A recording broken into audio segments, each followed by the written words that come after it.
Welcome, everybody. Hello, Friday, episode 102 of Heavy Metallurgy. It's good to be with everyone.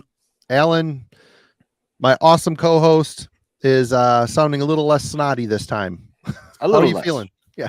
Yeah, we're getting there. We're getting through the hay fever. It always takes a little while to work out of the system, but it's been a busy week. Still going through a lot of tissue, but we're getting there. So glad the week is done and that we can all take it easy and enjoy a night of talking about fun heavy metal stuff. Heavy metal stuff, always a good thing. Always a good way to round out the week. Yep, we're now technically in our third year and starting it off tonight. It's crazy. And, we're starting it off on National Metallica Day, but we're not talking about that tonight. We'll talk about that Wednesday night, everybody. So if you want to hear our thoughts, the album club's thoughts, Alan will be joining us for that. So it'll be good to have him on and getting his thoughts as well. Should be interesting conversation as always. And before we get started tonight, bring on our guest. So I want to thank everybody for coming. New t-shirts are coming. I promise it's going to be maybe a month, but super busy. They're going to be awesome though. Mark sent us a killer design. So that's going to be happening. And super chats are available if you want to support the channel. We appreciate y'all for helping out. And is there anything you want to add before we bring on Jimmy? I do have something I want to add. I am drinking a new beer tonight. It's from Pawleys Island Brewery here in South Carolina, and it is called Big Sandy Beaches. To be honest, it's a pretty lackluster lager. But the important thing is, if you'll notice there, kind of an important revelation with the image on the label, I'm pretty sure we found what the lady from the Big Daisy single's doing these days. It's good to see that she's still getting work, still modeling. Plus size models are in demand these days. So, she is still out there working the hustle. Good for her. Good for her. You know, it's the first thing I thought of when you held up that can. I'm like, here it comes. I know what's happening here. Yep. Absolutely. Can't pass up that opportunity. Awesome. Yep.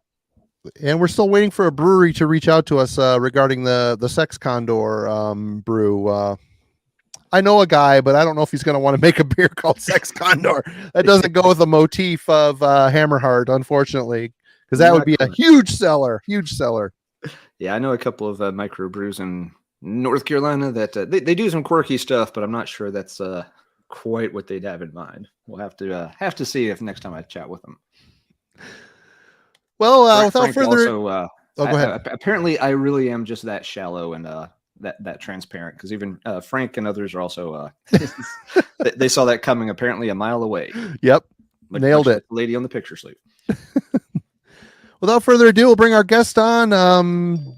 Jimmy people really liked him being around, and we did too. And he is from the Future Ruins YouTube channel. Jimmy, welcome back. It's good to have you, man. Thanks again for having me back, guys. I really appreciate it. It's good to be back. Yeah, good to have you. Before we jump into stuff, what's going on over at your channel? It's been a little while since there's been any action, but you got some cool stuff coming down the pike, it sounds like. Yeah, for sure. It's been a little quiet on that end of things. It's funny. I got a funny kind of story. I tried to get out and do a new video a couple weeks ago. This last month has been just extremely windy up in the mountains, and it's here just too. Really not quite the conditions that are optimal for doing the sort of outdoor video. And so I went against it. I was like, I'm just going to go ahead and try. And I didn't even shoot anything. My goal was I was going to get to where I was going to go, and I was going to decide if I was going to stay there for the night. And surely there was absolutely no way, because it was absolutely insane hurricane force winds. And that same night, the Death to All tour was coming through Denver. And so I had that sort of in the back burner if things didn't work out. I get out there, I'm sitting there wondering what I'm going to do. I'm like, yeah, this is definitely not happening. Fuck this. I'm going to see Death to All. So packed up, got out of there, drove 2 hours from where I was to Denver, and made it in time to get in there to see Suffocation, and then the Death to All show, which I don't know if you guys caught that tour in your state, but it was a fantastic time. And so unfortunately I just hadn't really been able to put anything out, but you guys caught me at a good time coming on tonight, because I'm just preparing this weekend to make my way out to Scotland for a 2-week trip, and just kind of like a family trip. So I'm taking my camera. I'm hoping to do some sort of vlog kind of thing out there, and just something a little bit different for my channel. And then when I get back, it's starting to get warm again, so it's really going to be time to start doing peaks and backpacking. And so I'm really planning on having a lot more, hopefully this time around. It's just, like, just for example, that last attempt, it's like, I feel like things go wrong more than they go right. And, so to get things to align correctly with my schedule is always the challenge. And then it's getting out there and actually making it happen. So not easy to do, but yeah, things are going great otherwise. So anybody that's, on my channel, I'll be back around soon. So, but I appreciate you guys, having me back on, just having a little visibility again, just since it's been a bit. So. Yeah, well, we appreciate you coming. And if anybody's new to the channel now, definitely go check out the links in the description to Future Ruins. It's Jimmy's site. He does a lot of hiking, mixes hiking in the beautiful Colorado landscapes he lives in, and talks about metal while he's out there. It's very cool idea for a channel. I know there's a couple other people, some in the chat, that also do something similar to what he's doing, but it's very cool. It's something a bit different. It's beautiful. Always makes me wish I wasn't such a lazy piece of crap and actually had beautiful mountains to traipse around in. But definitely go check them out. Here we go. Thanks, Gore. Appreciate it, man. Thanks, really Gore. We nice. appreciate you, man. Well, so I'm much. starting my night off with coffee, just a rough week of work, and I will transition to a brew ski right after this. So wake up a little bit and then we'll get it going. Right on. Well, Jimmy, actually, he came last time with a really great topic, and we reached out to him and said, you got anything in mind? And what did you come up with? What are we talking about tonight? I thought this would be kind of a cool idea, just, to kind of back up what we did on the last time, which, doing the escape kind of thing, and just, looking at music that kind of brings you to certain places. And I thought that maybe kind of top that off, we could actually talk about things that are real and do kind of exist in the world. And the cool thing about metal music is that, we have such a huge amount of bands to choose from to get into for a nearly 50-year history now from all over the world. And so I find that, one of the things that I really love is when a band can reach into their own history or their own culture. There's nothing like a good, just bludgeoning death metal record that's talking about, gore or whatever. It has its place, but it's nice to have, maybe a little headier stuff. And so that's what I kind of thought would be a cool discussion, is to maybe look at some bands that talk about not only, historical things, historical events, but their own cultures, where they're from in the world, and what can we learn from those things is one thing that I find is really cool, especially when you get a band that's really, really delves. I mean, you're kind of getting a little bit more than the music. You're getting a little bit of knowledge as well. And I like it when bands do this, and I find that more and more are doing this, whether within the black metal realm or just traditional heavy metal. There's a lot of different ways to be able to, sort of promote, where you live or what the history might be behind that. And it's also one of those things that, when I talk to people that are non-metal fans that don't really know about it, have a very kind of limited sort of palette or understanding of what heavy metal is. And, it's not just Motley Crue or, Metallica or whatever. There's some very, very, it's such a huge world of different types of people around the world. And there's a lot that we can learn. It can be intellectual as well, and a lot of people don't really get that until, if you try to let them hear something, it might make a little bit more sense. But it's not just in the music itself, in the instrumentation, or how talented somebody is as a musician, but it's also what is the songwriting conveying about your concepts, and how does that concept tie into things like history and heritage and culture. There's always a place for, the escapism stuff or fantasy stuff. I mean, all those things have places, and that's, again, what's so great about it, is that we've got lots to choose from. So I thought that we probably have a bunch of things that we could pick through for this topic, just a bunch. I've got quite a few records picked. I've got a lot of notes. I did the most research that I could do this week to kind of delve into some of the historical stuff that I'm going to talk about. So yeah, I thought, hadn't seen you guys do this before, so figured it'd be a good one. So Perfect. Yeah, and I'm glad you've got notes because I've got zero preparation like normal. We're winging around here, man. Well, I do. I shouldn't say that we. Alan is very prepared, and I'm glad we've got a kindred spirit to hang out with Alan tonight. It's so nice for a change. that was the other thing. I wanted to hear the professor talk about some of the stuff. So Absolutely. get a lesson. Yeah, I mean, metal, it's just not for Satan anymore. I mean, Satan's place is probably still fairly cemented within the genre, but he's getting edged out as the years go on. I think people are sick and tired of the same old. And like you said, the culture is, metal goes across the world. People's culture play into what they're writing and singing about. And I think it's totally great topic idea, something I probably never would have thought of. So very cool indeed. You have anything to add, Alan, before we jump into this? Just a general observation. Yeah, it was a great topic. It's kind of neat that it's almost the polar opposite of what we talked about last time with you, Jimmy. With that previous episode on escapism, we kind of focused on bands that do all this world building, but in a very fantastical sense, where you kind of get away from reality. And this time we're looking at the bands that build their albums within the world and drawing very heavily on reality.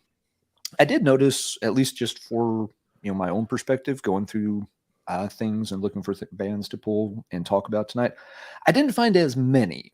I had to dig a little harder and a little more thoroughly to come up with a good list.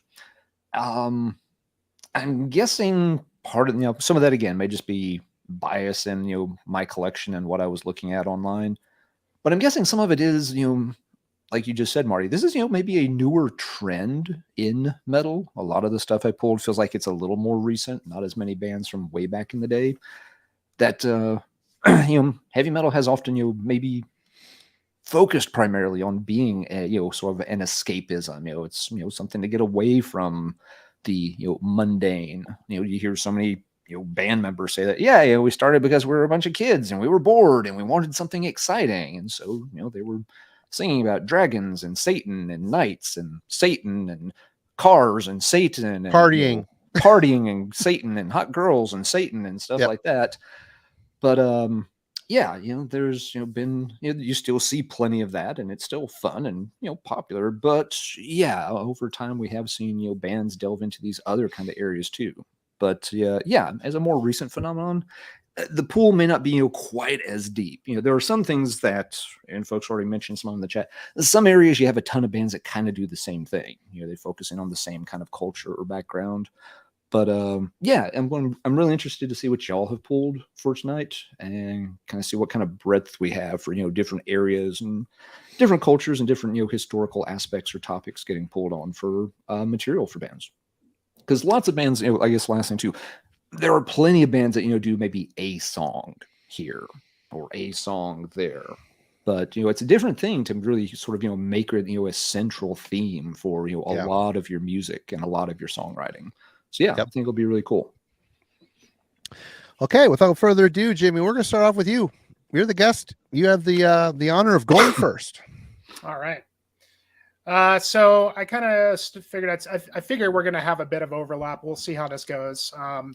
But I wanted to start with not too old of a record, and we're going to travel up to Lower Canada to Quebec with Fortress. I almost pulled that record. I'm glad you did, and I didn't. Yes, it's a good record. Themes pour la rebellion, and this came out I think in 2015. This is Quebec black metal. And so I'll just preface to say that I've got some notes up. Some of the notes I'll be reading from, I didn't write myself. I've got some things that I clipped from different websites, but in the interest of being able to try to really get down to, the root of some of these things, I don't mind, not going to say like plagiarizing anything, but just, I've got some notes in front of me. And essentially, these guys, I think they were sort of the first band that started the whole idea of the Quebecois black metal movement. And so these guys, a lot of these bands up from Canada, Quebec, have this sort of very icy, frosty black metal style.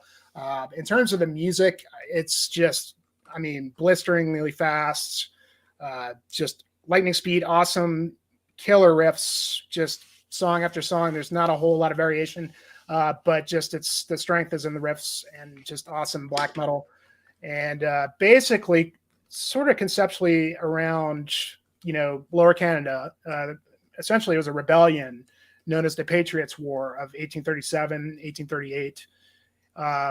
And a lot of this band's concept is revolved around their history, which you're not really going to read too much about Quebec history unless you really, really go deep into it. But one of the band members kind of talked about it. I read in an interview, basically where they live, an area nowadays as Quebec was discovered, colonized by the French around 1750. The English who were settled around where Ontario is now decided to conquer is New France, as it was called back then. So the French army loses a battle, takes place right in Quebec City, called La Bataille. I'm not even going to be able to pronounce this, but I'll try. La Bataille des Plaines d'Abraham. A few years later, peace was made between France and England, and Quebec was created as France traded it for other regions, thus abandoning its inhabitants to be ruled by England. Fast forward to around 1835, many French-speaking residents felt the rule of England went against many things they believed in and sought freedom. So basically, this revolt ended in flames and death when England hanged some of the leaders of the rebellion and exiled others. Since then, it seems an objective of Canada has been to assimilate French Canadians. And those events are some of the most important moments in Quebecois history, and it's basically the band is trying to say it's their duty to remind themselves and their listener of where they come from and respect what's at the base of their culture and the fight that their ancestors put in order to protect their own language and their heritage. So yeah, take what you will from that. It's very hard to kind of understand what that was like, or, having not been from there. But I think this band, this is like 5 albums in, and I think every album has focused on one little piece of that history that they talk about on this. But anyway, yeah, great riffs on this record. If you've never heard of them, they kind of like put this out and sort of disappeared. And some of these guys, they have other bands that they play in. Would like to see something soon because I think it's like 7 years old. But wow, it's been a while since they put anything out. Yeah, but 7, yeah, Sepulchral Records. I think you can still get this every now and then. It pops up in distros. They've repressed it a bunch of times, but great record. Really, really cool artwork that I think kind of just shows kind of what I just explained in terms of what the band's concept was behind the record. So, but very cool stuff, guys. It's very interesting too. I mean, being northern Michigan, I'm only 2 hours away from Mackinac, where the bridge just separates the north from the southern peninsulas of Michigan. And that whole, the history of that whole area too, dates back to the French and Indian War, and the French were through here and working with the natives, and the fur trade was a big deal. And of course, then it turned into lumber, and Michigan's been raped numerous times by the lumber industries to rebuild Chicago during fires and whatever else. But I mean, you start digging back. I mean, us northern countries just bordering Canada, there's a lot of, history with the French for sure. And I never looked that deeply into the concept of that record, because I will say that's why it was kind of hard for me. The older I've gotten into this, when I was a teenager, I really paid a lot of attention to lyrics. The older I've gotten, I don't, unless it hits me over the head and it really perks my interest. I'm more of a feel, you got to have the lyrics, the vocals there, but the lyrics, I've been disappointed so many times over the years. I tend to not investigate much anymore, but kudos to you for doing all the notes for this. It'll make this a good, interesting episode for sure. Well, and I'm kind of the same way. I usually don't really pay too much attention on lyrics either. But when it comes to things like this, I'll kind of delve a little bit more. I mean, even the lyrics themselves, I'm pretty sure are all in French. But if they're going to really kind of delve, when you kind of know that they're going to delve into this sort of thing, it makes it interesting for me. The painting apparently was based off of like a really old artist, but it was called The Fire of the Saint Jean District in Quebec, seen to the west.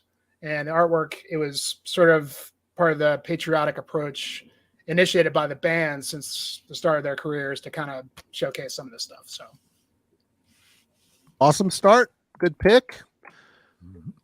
Alan. All right. I want to start with a pretty obvious one, but you can't really do this topic without discussing it. Panopticon. Kentucky, of course, this album is well known. We don't have to discuss it in a ton of detail, but this was definitely sort of a turning point in Austin's career with the band. The albums before this were very good, but kind of focused on different topics. And this one, he really delved a lot, deeper, into the, sort of history and Americana of the area, grown up and been raised in or around Kentucky. And, it made a big impact on a lot of people, not just because it's a very well done record and not just because it has all this, unique instrumentation. Everybody always, of course, banjo, but, he uses lots of other things as well. But, also because it's one of the first times for a lot of people that they saw, Eastern and, Southeastern culture and Americana worked into heavy metal. When you think heavy metal, you do not think the Southern United States. You just don't. We don't get tours around here. Not a ton of bands come from this part of the country. It's just not the, most metal area. And, for those of us, that have, lived and grown up here, this album was, very, very special to hear, references to a lot of these historical events and places that we're kind of familiar with. One of the first songs on here, Body, it, talks about, historic, slaughter of Native Americans that occurred in Kentucky, in one of those state or national parks there. Yeah, I have friends that have gone hiking in those areas and done, like summer camp activities and camp counselor jobs in those kind of, parks. So yeah, it hits, very close to home, and it's, very, fascinating to see that kind of stuff come up. It took a lot of music, from things like traditional coal miners songs, music that was popular with, the Union era in the 1920s, 1930s, when, miners were trying to unionize because, of course, they were basically treated like slave labor. And of course, that wasn't received extremely well. And so you have, union busting tactics brought in and stuff like that. And it's, an area that still has a lot of issues, these days. Coal mining and stuff continued in that area up through the 1960s. And you get into like the 60s and 70s, and a lot of that stuff dried up quite a bit. And a lot of the, the mines pulled out, the companies left, and just left those people high and dry in a lot of those communities.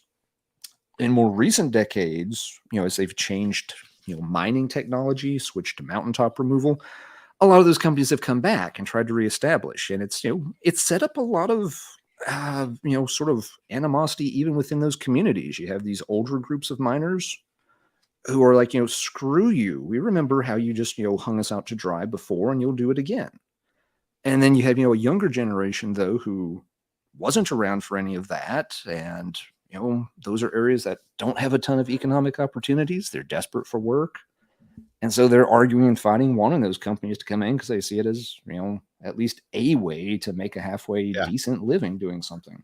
Yep. So, even now that kind of, cultural, strife and class division is still going on over topics, like mining. The difference is now with things like mountaintop removal, it's even more devastating to the environment and really destroys a lot of the historic scenery in those areas. I mean, it's one thing to dig some tunnels down below ground and pull the rock up. It's another thing when you just start using dynamite to blow them apart level by level by level until there is no mountain. Yep. And there's no valleys around it because you filled those in with all the crap you were blasting poison away, trying to get, to the one or two coal seams. And that kind of work, they don't hire as many people. You don't need these giant work crews of multiple shifts to set up some explosives and run a few giant pieces of earth moving equipment. You see these, statistics, these areas still have a ton of unemployment and stuff because even when the mines comes back, they're not using the same technology they did in the 30s, so they don't hire nearly as many people. And I've gotten way, way, way off topic from talking about the album itself, but yeah, again, it's just, it's material that a lot of us who grew up in Southern Appalachia can really relate to all this stuff. We know these people, they were neighbors and friends and family friends. And so, yeah, this album, in particular is one that, hit, that kind of, not just, the cultural instruments with banjos and stuff, but, really delving into, a topic that's very central to that area and has been for over a century now. Austin's, of course, done tons of other good albums that focus on, the areas that he's been in. Which I'm going to show here Minnesota. next. Yep. There's well lots of other good examples. But yeah, this is always, kind of, the big touchstone one for me, at least. Because, yeah, it's very relatable. And I don't know, it's a little strange, but, just seeing somebody, bring all that stuff out of this, very, poor sort of, economically depressed corner of the country and bringing it to light, a very interesting musical way. It was really, really cool. Even if he had never done another project after this, Panopticon would have been very special for having done that one project with Kentucky. Right on. All right, Marty, let's pass it over to you, and I will stop drilling over Kentucky, and let's see what you've got to start with. I actually talked to Austin before this, and he's like, don't show Kentucky. Don't, if you have to show one, show this one. And he's right. The Scars of Man on the Once Nameless Wilderness parts 1 and 2. Okay. Mm-hmm. As Panopticon moved north, his music started to get a little more personal, but and after feeling like he left his spiritual home, he found a new one in Minnesota, and he ended up loving it there. And in fact, he's moved even further. He's right up by the Canadian border now. But this, the album Scars of Man on the Once Nameless Wilderness is hugely influenced by the culture around northern Minnesota. A lot of Sigurd Olson love expressed on this. Olson was a naturalist, a writer, talked about the beauty of nature and how man should, live within it and preserve it, a bunch of other things as well. But yeah, he found a lot of love for this area and had to write his own personal take on being there in the area. And, he really identified a lot in the writings of Olson. In fact, this is Olson's cabin. This is a drawing of the covers. I'm not going to pull it out of the bag, but the covers have actual photos of the actual cabin. So yeah, Austin's always had his very much his finger on the pulse of the heritage and culture around where he's living. He's very much into that type of stuff, and I think he does a very great job intertwining said culture in with the music. I mean, Kentucky is the prime example. I mean, there's no better vehicle than the bluegrass, the banjo, and the bluegrass vibe on Kentucky. And here it's a little more atmospheric and woodsy, which is perfect. It's perfect for the area and the topics that are contained within this album. One album is a straight up metal record. The second album is a little bit more country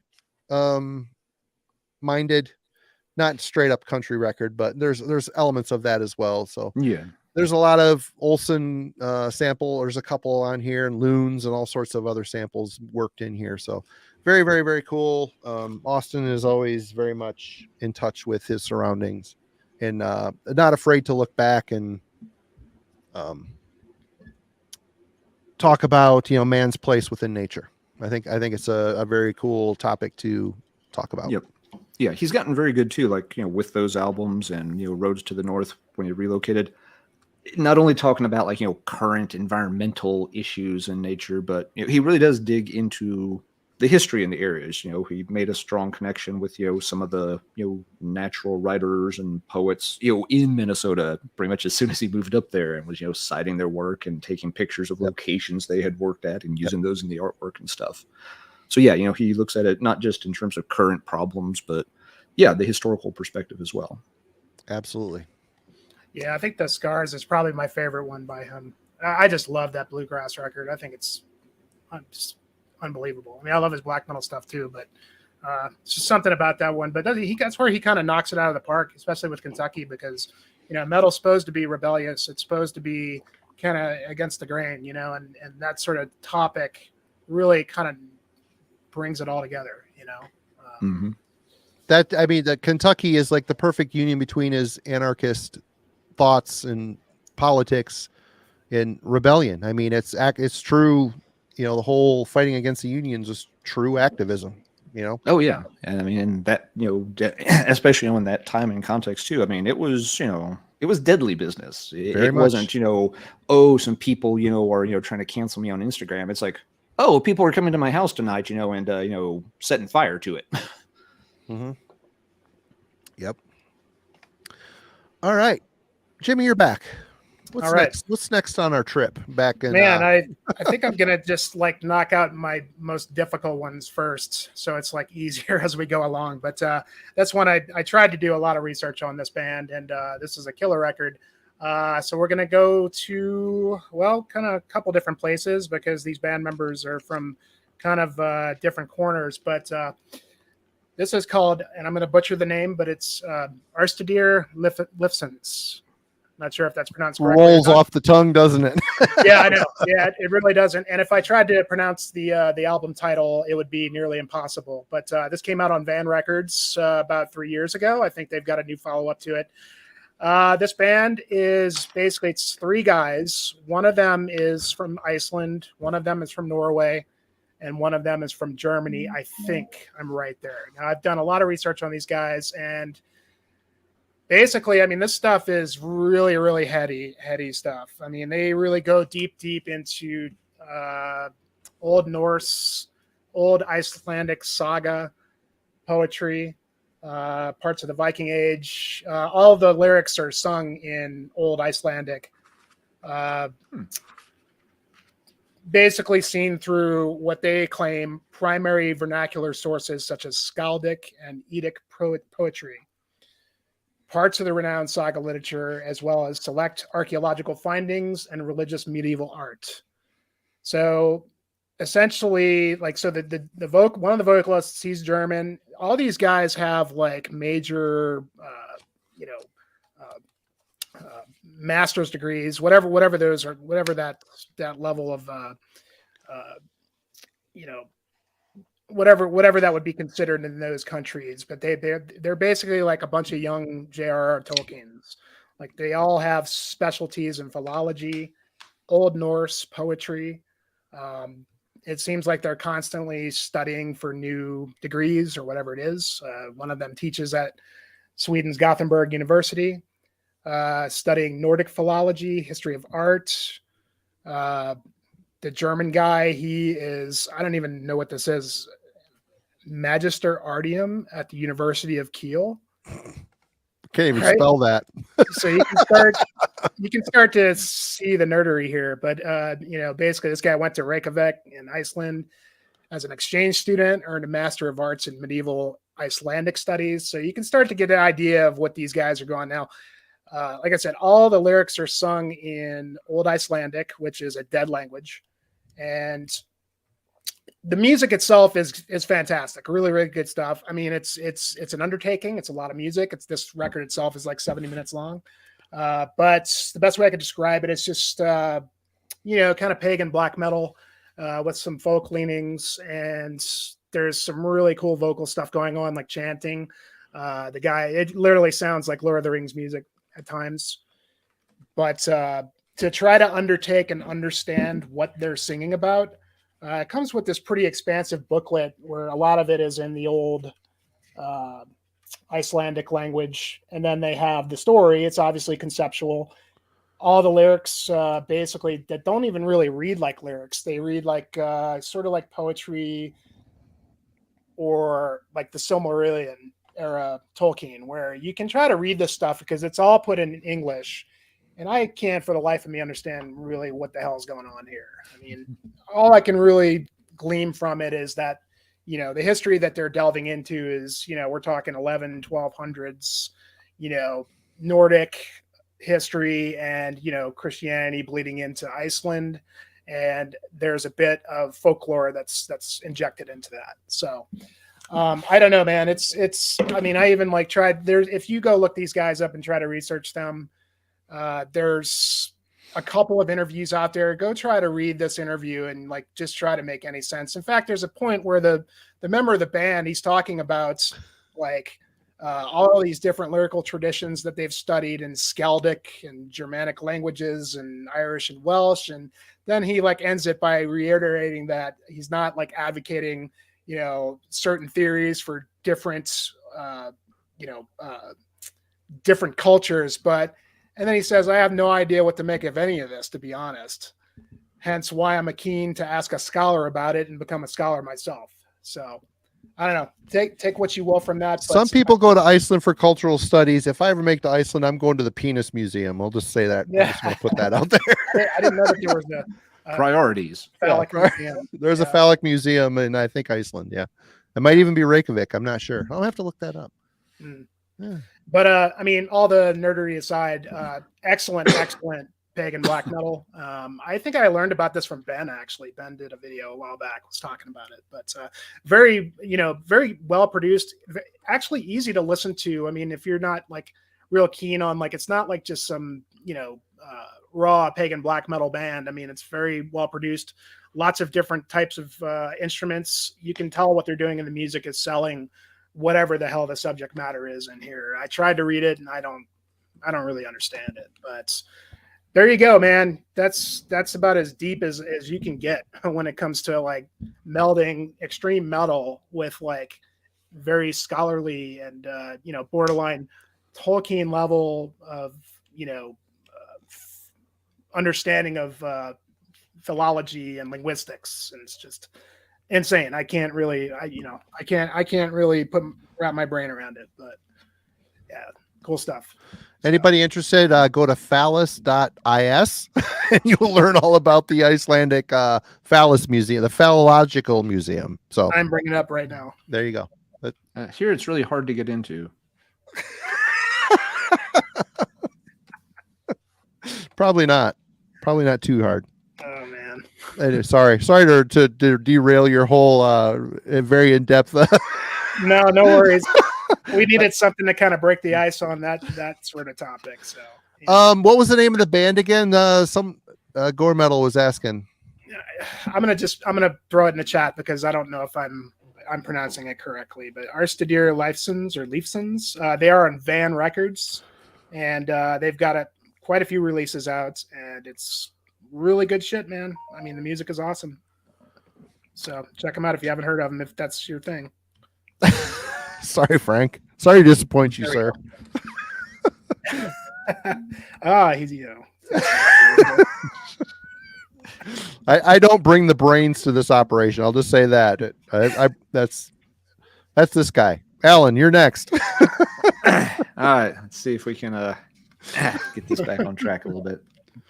Again, I know I'm going for some low-hanging fruit starting off, but hey, these bands are central to this kind of topic. They should definitely be mentioned. Let's talk Nachachuan. Oh, you bastard. There's several albums you can talk about. So if I want to pull another one, absolutely, they would deserve it.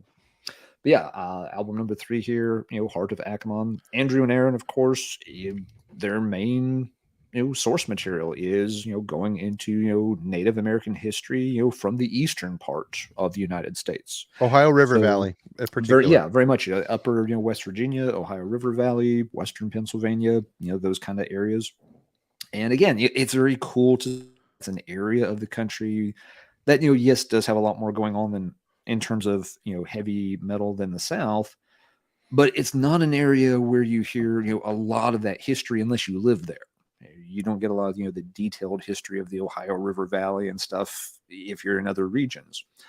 And this is what they delve into, and they do an excellent job of it. They research things very carefully. They've worked on this kind of stuff for years, if not decades, digging into this very, very meticulously.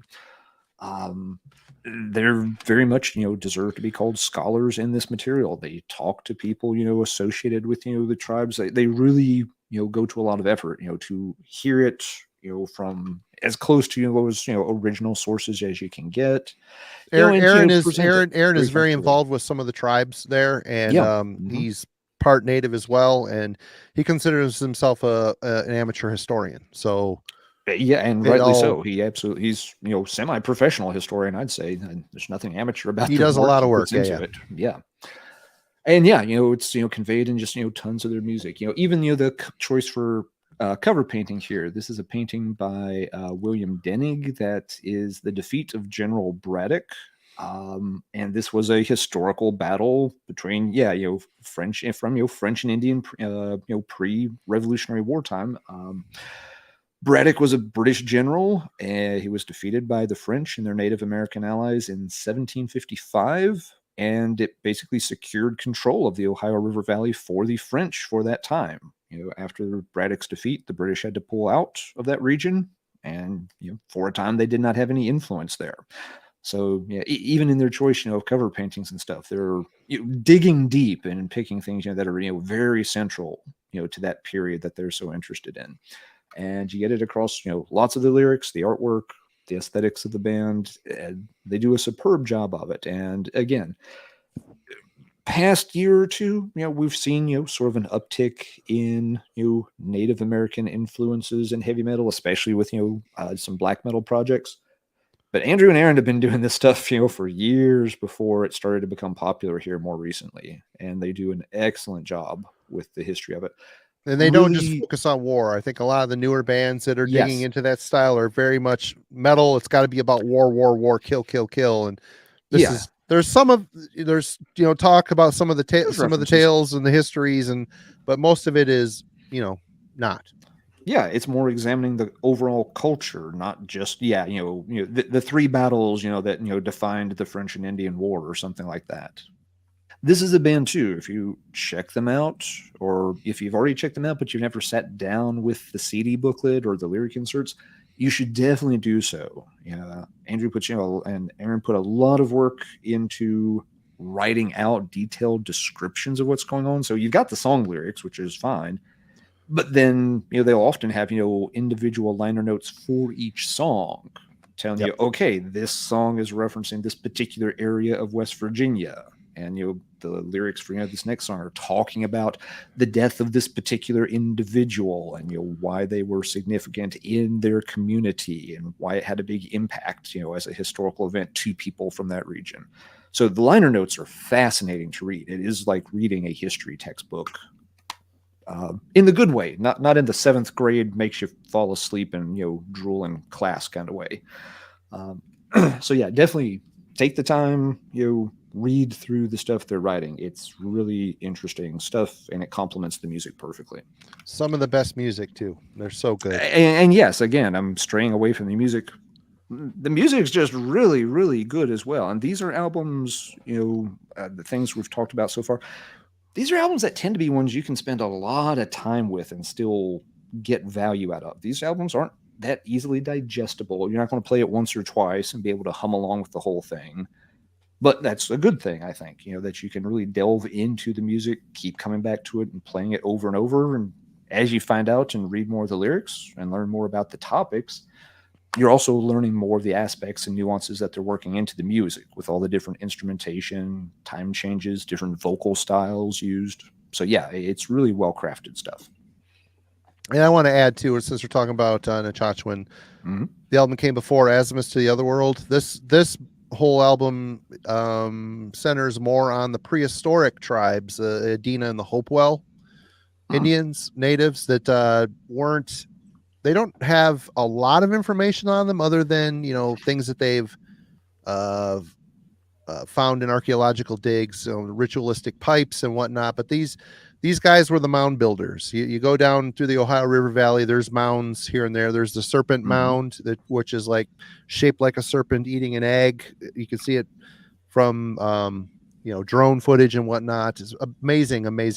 But the Adena and the Hopewell, they're finding out that these mounds, are very spiritual, and it would to aid their thinking that they were to aid their dead to find their way to the heavens. The mounds were often aligned with constellations and other things as well. So a lot of really cool stuff on this album as well. Again, it doesn't have to be all about war. There's so much interesting.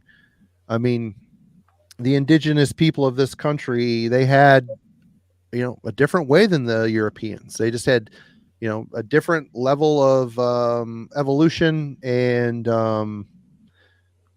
it was interrupted by us, by people that came and conquered the country essentially. But Awesome. I mean, they're great people and they're great musicians, and awesome that he puts so much work into coming up with lyrical concepts. Also, this album has never been put out on LP, and the band has started their own label, Red Ochre. They're probably going to be putting this one out. I don't know if it's going to be this year. It might be. I know they're shooting for that, and a reissue for Heart of Akamon as well. So Nice. cheers to them. And love those guys. Love this band 100%. So, yep, check out Nechachwan. I'm going to pass it back to Jimmy because I'll count that as mine pick as well. Fair enough. Yeah. It wouldn't be a history talk without Nechachwan. I actually picked that one too. But Yeah. that was going to be my question was, man, it'd be nice to see this on vinyl, but you answered that for me. Great record, man. It's coming eventually. Yep. Yeah, that's killer. They're in the works of putting out a tape box set of their entire catalog. So that's going to be very cool as well. I was with you until you said tapes. Yeah, tapes. But, you know, the people love the tapes nowadays. They do. Hey, if it makes them some money, I'm all for it. It's just not the product for me. Right on. Okay, Jimmy. All right. So let's shift over to World War One, which I'm sure we're going to have quite a few tonights that are going to talk about wars. But Yep. I'm wondering if any of you guys picked this one, but this is a fairly recent one. The most recent Evoken record, Hypnogagia. That's a good nice. one. I never would have thought of picking that one. That's a great record. Yeah. It's the one record I've never picked up by them. So yeah, I forget about it. If you dig the band, I mean, definitely get it. It's I have no excuse for not having got it. It never has quite made it into the card. yeah. Hold off on it. I think I've got on LP and CD, and I'll send you the CD along with the other thing I'm sending you. So So that'd be great. Thank you. Yep. Yeah, you'll dig it, man. I mean, if you like their previous stuff, I think it's a Oh, little yeah, more. It's I wouldn't say like a hugely different direction, but it's a little bit maybe more melodic. But it's I mean it doesn't really change a whole lot in the fact that it's just very, very depressive funeral death doom. But this time they came around. Maybe the last record had a bit of a concept after Moors, which was kind of the Black Plague. But I think they really meant for this to be a concept record, essentially. And I'm going to read,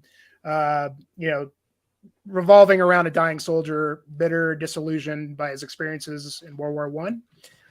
Basically, in his final hours, he pens a journal, wishing to leave a part of his soul behind to torment anyone who reads it. All his words, anyone who finds them will themselves overcome with despair, ultimately taking their own lives and adding pieces of their own souls to the misery and power within its pages. So that's just tells us one thing about how awful, the war was. And basically, tale of tragedy surrounding, right before he dies in the trenches, basically just portraying kind of the whole overall theme of like the Battle of the Somme. And if you've ever read anything about that war, hundreds of thousands of people were killed. It's still considered to be one of the bloodiest, just most brutal wars in the last, 200 years. The fallout was basically like, World War One, it was like 8 million dead and 7 million permanently disabled. I mean, it's just, you can't even like comprehend the numbers on this thing. And trench warfare is absolute hell. I mean, I guess they smelt like, feces and rotting bodies and wet and musty. I mean, they're, these guys are wallowing around in squalor, filth and decay, and what a miserable way to fight and die. Yeah. I mean, horrible. Yeah. Cause it was essentially like kind of like the warfare was just starting to kind of take a turn, at that point where they were still just throwing bodies like crazy at each other.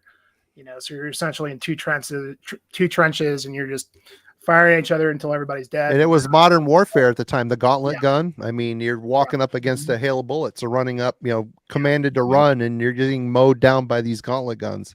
Starting to deal with chemical warfare. Chemical warfare times too. That you wasn't just dodging bullets. Like how long can you hold your breath in that trench as it starts to fill up with mustard gas and shit? The horses had gas masks. The men had gas masks. It's crazy. Yeah, I actually read a recent book I read was about Tolkien's experience in the Great War. He was actually a lieutenant I believe. I forgot exactly what he was a signaler, but he was, actually in the trenches quite a few times. And then he ended up getting trench feet, which was like a disease that people got pretty often. It made him really, really sick. It's surprising that it didn't take him down. But he recounts some of his memories from the war, and it's just awful. And, that's the thing about C.S. Lewis, a friend of his, also in the war as well. That's where they kind of bonded. Yep. Yeah. I mean, the book, his experiences really revolved around like some of the first writers that he was in this sort of like, poetry club with in college. Yep. But a couple of those guys got killed, and, it was kind of interesting. The writer, he basically wrote Imagine a World without Bilbo Baggins, because he really came close to not making it out of there. So many people did, but, the thing about this Evoken record that I really dig is that, they're not, a lot of times when bands that, use war as a concept, I don't want to say like they glorify it, but it could kind of feel that way in some ways because, metal's supposed to be heavy, it's supposed to be brutal, it's supposed to be, you want to headbang to it, whatever. So it's easy to kind of glorify this sort of thing, but they definitely don't on this. I mean, this is as miserable as the event is. And that's what's, what works so well about it. It's really cool though, because by the end of the record, the last track on this is so damn good. There's like sort of a hint of hope. It's obviously after the war has taken place, and it's just a little bit more melodic, a little bit more, I want to just say, if it's possible for Evoken to be uplifting, maybe this would be it, like at the very last track. But it's still very well written for them, and I just feel like it's very listenable too. If you're not into this, because this kind of stuff, especially like Doom in general, Death Doom or whatever, can tend to be really long and really just an undertaking. And I find this to be really easy to listen to start to finish, and every song kind of sticks out, memorable. And I think really they're at the top of their game at this point. And I think I agree. Overdue for a new record too, because this was like 2017 maybe, but they take their time for sure with new stuff, but definitely a band not to miss. And yeah, I hope you dig this one, Alan. It's really, really great. And great I'm pretty sure I heard it when it came out. I just never got around to picking it up. It's on your pile, sir. Here it is. It's on your pile. Appreciate it, sir. Thank you. But yeah, they've always been well ahead of the curve in that, funeral doom scene. Okay. Alan, you're up. All right. Great poll, Jimmy. That's a great record. Great one. Very good one. Let's see. Someone in the chat just asked about this band. I think it was Gore. Sticking to the World War I theme. 1914 for sure. Where fear and weapons meet. This band, Ukrainian. I think a lot of folks are familiar with this album. It's only a few years old. But the one before it's really good too.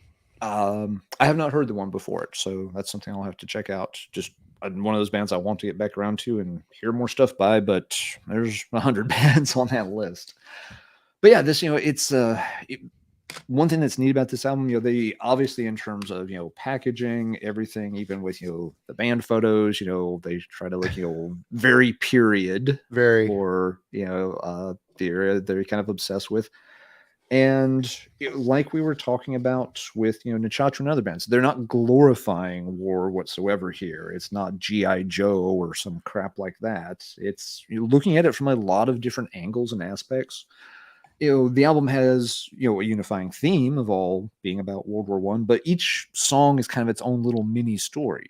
And a lot of them are based on, historical battles and kind of, lesser known regiments. I think one of them's about, a small Canadian regiment, that, did a lot. One of them's about, an armored unit who sort of got cut off for prolonged period of time and had to very gradually grind their way back to friendly territory. One of them's a more personal tale, just about one particular soldier and his experience there. So they're digging really deep into their source material. They know the material very well. They're translating it into a musical form really nicely. And even just some of the short instrumental stuff or intros and things, they're filling it, with sound effects and, background music that's, again, very much of the period. They're, kind of aiming to give you a total immersion into, that particular block of time. And it works really well. I like it quite a bit. If there's a nit to pick on the album, it's probably a little too long. they probably could have trimmed maybe just a little bit down and had it be, a tighter listen, but it's still expertly put together. And it'll be interesting to see what else they want to do, if they're going to stick completely to that time frame and just keep digging up more and more of these different, sort of, lesser known stories. There's a ton of that material to mine if they want to. And it's also, it's one of those periods of history that now it's past the century mark. We don't have anybody left with firsthand accounts of that. As such, it's rapidly getting forgotten. I know even like when I went through high school, if you were taking American history, U.S. history, a lot of times you get to the end of the year and you're right around this point. You'd spend forever on the Revolutionary War. You'd spend forever on the Civil War. Then it gets like, Memorial Day and you're like at 1913. And so you might spend like, the last 3 days, like, okay, Woodrow Wilson and some boats and stuff happened. Germany lost. Okay. Have a nice summer, kids. So in some ways, it's a period of history that a lot of folks never get a really good background in the first place. And it's kind of a shame. History is repeating itself because trench warfare and the horrors of that whole thing is recreating itself in Eastern Europe right now. Yeah. It really is, just, a good lesson in like, how not to conduct business. I've, read a couple of it's been a long time ago. I'm real rusty on the details, but, I've read through a couple of, the bigger, historical volumes, that were written going through World War One, literally, month by month. And it's just nuts how that whole thing snowballed in the first place. That so many of these, different countries and stuff that were never affected by anything got sort of dragged into this quagmire of a political mess that never should have happened. And then, how it was, sort of, the end of quote unquote old timey warfare because it's running smack dab into the future where people had been, the airplanes invented barely 10 years before some of this is starting to happen. So you're still in the earliest stages of aviation, and yet, hey, you know what? If we're flying over them and dropping shit on them, it's really hard for them to hit us back. If we armor up this newfangled car, what's a horse going to do against that? Just, so many crazy things, going on there. And even in the aftermath, there's a ton to learn from World War I about how not to handle a surrender, how not to try to, bully and humiliate the other side that gave up, not because you were kicking their ass, just because they realized long-term logistically, this isn't going anywhere. So we'll go ahead and, say we're done. But then the other side tried to take advantage of that, and it directly leads into World War II, just a couple of decades after the fact, because of the way Germany is treated by France and other countries in the aftermath of their laying down arms. Germany was not in danger of losing anytime soon. Germany never going to actually win, and it was just going to keep dragging itself out. So, they went ahead and called it a day, and it bit them in the ass. 20 years later, Germany was biting the rest of Europe in the ass, and it started all over again. Once again, we've wandered way off track, but well, man, that's really hard stuff to wrap your head around. Just both the World Wars, man. I've read a lot of books on World War II, and I still it's so staggering the amount of events and different battles and different, tensions between different countries, and like World War I kind of gets a bit overshadowed by it too, in terms of like movies that are out there about these things, or even books. Like I haven't even read too much about World War I, and there's so much that happens in there. It's hard to wrap your head around that stuff. I mean, just reading one book or whatever. Yeah, I think some of that too, Jimmy. World War II, it's a much easier narrative for people because there's such a very clear delineation between good guys and bad guys. There's not much ambiguity involved. It's getting a lot worse. It's kind of like with World War I, you have a hard time even keeping track of who's on which side. Who's on which side? Yeah. Like this country's on that side. Why are they on that side again? Well, it's because they had an alliance with this other country, and that country had an alliance with the first country. So when country number 2 joined country number 1, country number 3 was actually technically obligated to join country number 1, even though they had nothing to do with any of it. Yeah. And it's just like, yeah, it makes for a much more confusing narrative. How do you spin that, into, if you're wanting, epic, heroic John Wayne war type stuff, it's a lot harder to do in a World War I context because, it's just a confusing mess.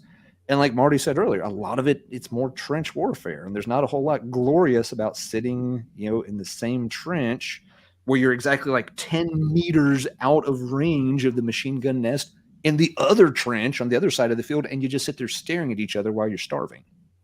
And nobody's budging an inch. And your feet are rotting. Nobody's making any progress. You're just completely stuck. So that's maybe not as thrilling as some of the as watching Iwo Jima or some of those things. Yeah, the glory. Yeah, that one's seeing you as a lot more heroic and epic. Whether again that's misconstruing a lot of what happened, horribly so. But it's easier to make that into a tale, I think, than a lot of the stuff from World War One. But anyway, yes, 1914, really cool to see them go deep on a topic that, there's still a lot we could learn about even for modern times.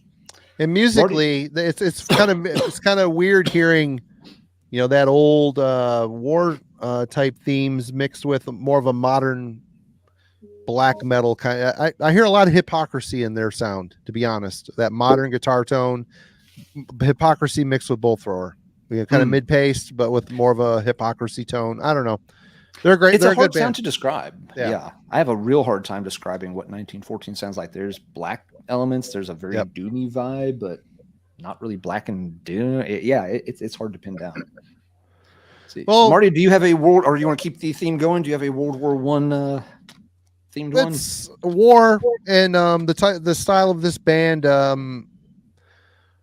You know what? I think just the triumphant nature of the music of this makes it like glorifying it, but it really is more of a history lesson, and that would be my first connection with this band. This is the album that made this band click for me. It's Sabaton's Heroes. These guys pull actual character. I mean, this album is basically each song is about one person or a group of people in various wars, mostly World War II on this one, I believe. To Hell and Back, Inmate 4859, The Ballad of Bull. It's just this album is so damn catchy. This is metal pop music, straight up. It's heavy. It's super catchy. The songs every song is an earworm, but you start reading the lyrics and it's about actual events, about actual people that fought in the wars. And it's people that did heroic things. I want to say The Ballad of Bull. That's the guy that went under heavy fire and pulled a bunch of wounded comrades out of the line of fire. And he kept going back and forth and grabbing, wounded and under heavy fire, his own life. He was trying to save his friends. And I mean, and then that aspect, and these are actual events. And there's a song about a sniper on here. I mean, I wish I could remember. It's been a while. Like I said, lyrics aren't my strong point, but I always like the fact that they actually pulled stuff from history. And it might be they're kind of like nodding, you're a very brave man type of glorification, but interesting stuff. It's more about the glory and less about the horror of the whole thing here. But this is, everybody rolls their eyes at Sabaton. These guys are humongous overseas, absolutely humongous. They've even broken into the U.S. market a bit. This album and the album after it are quite good. They're very catchy. Like I said, it's earworm stuff, man. It's power metal, but Joaquin's vocal style isn't the soaring. It's more of a machismo, rough and tumble kind of vocal style. It's just good. It's this album works really well for me. This was the first album that made me say, you know what? I put this on. I listened to it 4 times. It's so catchy. So check out this. There's a lot of war, World War I, World War II, other sorts of wars. There's other albums. Maybe this has got the song about the Red Baron on it. I don't know. They're all it's all a blur because they have one voice. They're singing about war. So, but historic, very historic. Yeah, I feel like I would be into that band because I tend to like cheesy, kind of more Dude, wormy stuff. check out Heroes. Spin it Yeah. on Spotify. This is a great album. It's really, really good. Good. They seem to be here in the States a lot lately too. Yeah. They toured Yeah. with Priest and then they came back and did their own thing, I think, after the pandemic. Yeah, I've never dug into them too much. I've heard, songs here and there, and so I was like, it's not bad, but like you said, Marty, it is very sort of poppy in a way. Very. I have a feeling if I'm in the right mood for it, I'll like it, but I just haven't quite listened to it on the right day yet. And exactly, gore metal. People hate this. My kid loves it. I like it. Members of my band, half of them like it. Other half hate them. They're a polarizing band. Like I said, it's the pop side of metal. It's a very European in that structure, and execution. It's like bands like Windrose. Windrose sounds like Sabaton, but some more Celtic-y sounding. But anyway, Jimmy, you're up. All right. So kind of shifting a little bit, but still keeping somewhat within the war theme. And this is an obvious one. And I'm curious, I'm sure you guys have pulled a record from this band. And I'm curious to see what you have pulled. But the one I pulled for Bolt Thrower would be the Fourth Crusade. And so Bolt Thrower, great classic UK death metal band. If you're not aware of them, you wouldn't be watching this. But something about this is like one of my favorite Bolt Thrower records. I think it has to do with the time it came out, I think, when I was first starting to get into the stuff. 1992, I think. I don't know, something about that year, like between like 91, 93. Colin Richardson produced, so there's a lot of records you can go back to that he's got his name on it from these days. Sounds like a Colin Richardson production. But I like the, as far as Bolt Thrower goes, a little bit more of a doomier kind of approach on this. Mm-hmm. And the Fourth Crusade, what made me sort of, you can pretty much pull any Bolt Thrower record and talk about wars or talk about, that sort of concept. But I think there is a bit of history where they kind of wrap their concept all into one on this record. Starting with the cover art, I think, this could be like the most expensive cover that they've ever had to do because it's based off of something that actually exists in the Louvre in France. So I got some notes here. The cover art was called The Entry of the Crusaders in Constantinople by Eugene Delacroix from 1840. And like I said, it's exhibited still to this day in the Louvre. Basically, the Fourth Crusade, I mean, the idea here took place 1200s, conquering certain civilizations like Egypt. So some of my notes here, if you go look at the lyrics on this, I mean, it's kind of standard, kind of warfare stuff. I don't think that they really tried to go really far to research for the songs in terms of the lyrics, but it was kind of just the overall theme. However, the last track, Through the Ages, the outro, it's kind of just like an instrumental, and Carl's kind of just doing a spoken word sort of thing. And he kind of just goes through all of the wars that we know of, starting from the Anglo-French Wars, or I'm sorry, you can go before that. Wars 43 AD and onwards, Roman conquests of Britain, Saxon raids, Viking raids, Norman conquest, all the way up through the most recent wars here to World War II. And, basically, so he ends it saying World War II, 1939 to 1945, the war that should never have happened, the prime example of man's inhumanity. And then goes through all the way through the Gulf War, 1991, and ends with mankind's destructive nature throughout the ages. But yeah, I don't know. It's kind of cool to see that I think that was the piece that sort of tied this together. And as I said before, sort of just tied their whole concept of all their records into this one sort of concept with that cover art. And yeah, I don't know. I mean, Bolt Thrower, you can't go wrong with any Bolt Thrower record, but there was something about this one that just felt a little bit different for me, and kind of just hits the right spot when I want to listen to the band. So yeah, great stuff. Good pull for sure. Yeah, very good pull. Yeah, I always default to thinking of, Bolt Thrower more in the sci-fi war realms with the Games Workshop connections and the Warhammer Early stuff. on, for sure. Yeah, which, is, the early stuff. But yeah, you're right, Jimmy. With, that album, they take a more historical narrative. The same with, For Victory. Talking about, stuff like the Falklands. I think the cover for Victory is an image from the Falkland Island invasion in the early 80s. So yeah, they definitely, did more, the historical take. And they were another one that I always appreciated the fact they never tried to glorify it. There was no yo Joe kind of, mantra about the music. It's just very straightforward. Here is war. It is not pretty. Deal with it. It's a thing. For Victory is the world's most perfect riff album ever, by the way. I love that album so much. Yeah. Holy crap. Yeah.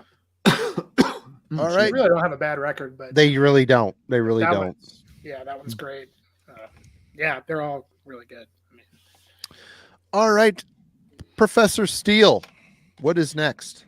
All right. Well, we'll change directions here just a little bit. Which one was I going to do next? Yeah, let's definitely bring Sayor into the mix. Yeah, so, for some Scottish history, heritage, and background. Another popular band in, sort of the atmospheric black metal realms. They maybe don't, have as, much, stuff worked in here at the same level of detail as some of the other bands we've talked about. But hey, a little tin whistle goes a long way to helping set the mood. Absolutely, with their music. And they do a very good job of, writing riffs and melodies in a way that really do kind of, help convey what may be a stereotypical version of, the Highlands and such. But, you really kind of, picture that landscape while you're listening to their music. So, they really kind of do transport you there to the geographical center, which, it's an area that, is romanticized quite a bit, but has tons of history to it as well. It's something that, I think is hard for a lot of folks in, the United States to sometimes fathom. Americans are notoriously bad at history to begin with, and we only have a couple of centuries of it for our own country. And you go over, to places in the UK, like where you're heading, soon, Jimmy, and it's just like, oh, there's a building. Yeah, that's been standing there for like 500 years. It's like that had 500 years. Our country nothing existed about our country 500 years ago. It had barely been, rediscovered by Europeans. What about that one over there? It dates back to like, about 1100. So it's almost 1,000 years old. Yeah, coming up on it. And it's just nonchalant, matter of fact. Yeah, several centuries, whatever. So yeah, it's a completely different, perspective of, history and what counts as old. Once you get onto that side of the Atlantic, it's just not the same perspective whatsoever. But yeah, like this band, their music's consistently good. They've, gotten stronger from album to album. Some, are a little better than others. I like this one. This is the second one, Aura. This is one that has Austin from Panopticon that does the drumming. And you can tell it's, a big step up from the first album, which, had a little more mechanical sounding to the drumming. Not a drum machine necessarily, but just, not quite as engaging.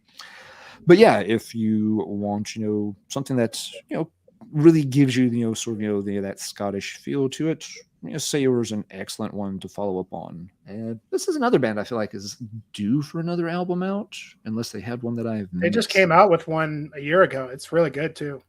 Did I miss that one then? Maybe I did. Origins, I think. Yeah, I had pulled that one as well. Yeah, okay. I remember when that one came out, but I did not pick it up. So I am one album behind on my Sayor catalog. That's the only one of theirs I own. I own the band that was before Sayor called Askaval. I have not checked that one out. I remember the name, but I haven't ever checked out that project. Yeah, that's the okay. one. Yep, Jimmy's got it covered. Really, really good. I mean, all his shit's good. I mean, he really knows how to incorporate the Scottish melodies into the music, And I've always, all of us Yanks pronounce it Sayor, but I've heard people, the Scottish pronunciation is chur. I don't know if that's true or not. I don't know how to pronounce that. I'm always going to say Sayor because that's how it looks. It could be chur. I don't know. I have no idea. Certainly I'll find out for you when I get up there. Yeah, get to the bottom of it. Yeah, yeah. Report back and let us know how bad we're messing it up, please. Yeah, I say it's AR as well. So. All right. All right, Marty. We'll go with my heritage here. Funny little geography fact. I, and as well, apparently, as a lot of Americans, thought that Finland was considered part of Scandinavia. But guess what, folks? It's not. It's not a Scandinavian country. Scandinavia is Norway, Sweden, Denmark. I think Germany is even in there. I don't know for sure. Anyway, I always thought growing up that Finland was part of Scandinavia, but come to find out, they're considered a northern country. Their dialect has more in line with Hungarian than it does the Swedish and Norwegian. But anyway, we're going with amorphous. Even their mythology, their religion type stuff is not in alignment with the Norse gods. It is based on the Kalevala, I want to say, and the Norwegians and the Swedes always found the Finns to be very strange for the fact that the Finns believed in things like woodland fairies and woodland magic and all this other stuff. Yes, the Finns had their own form of Vikings, but it wasn't the same. There've always been a rivalry between the Scandinavian countries, the northern countries, we'll say.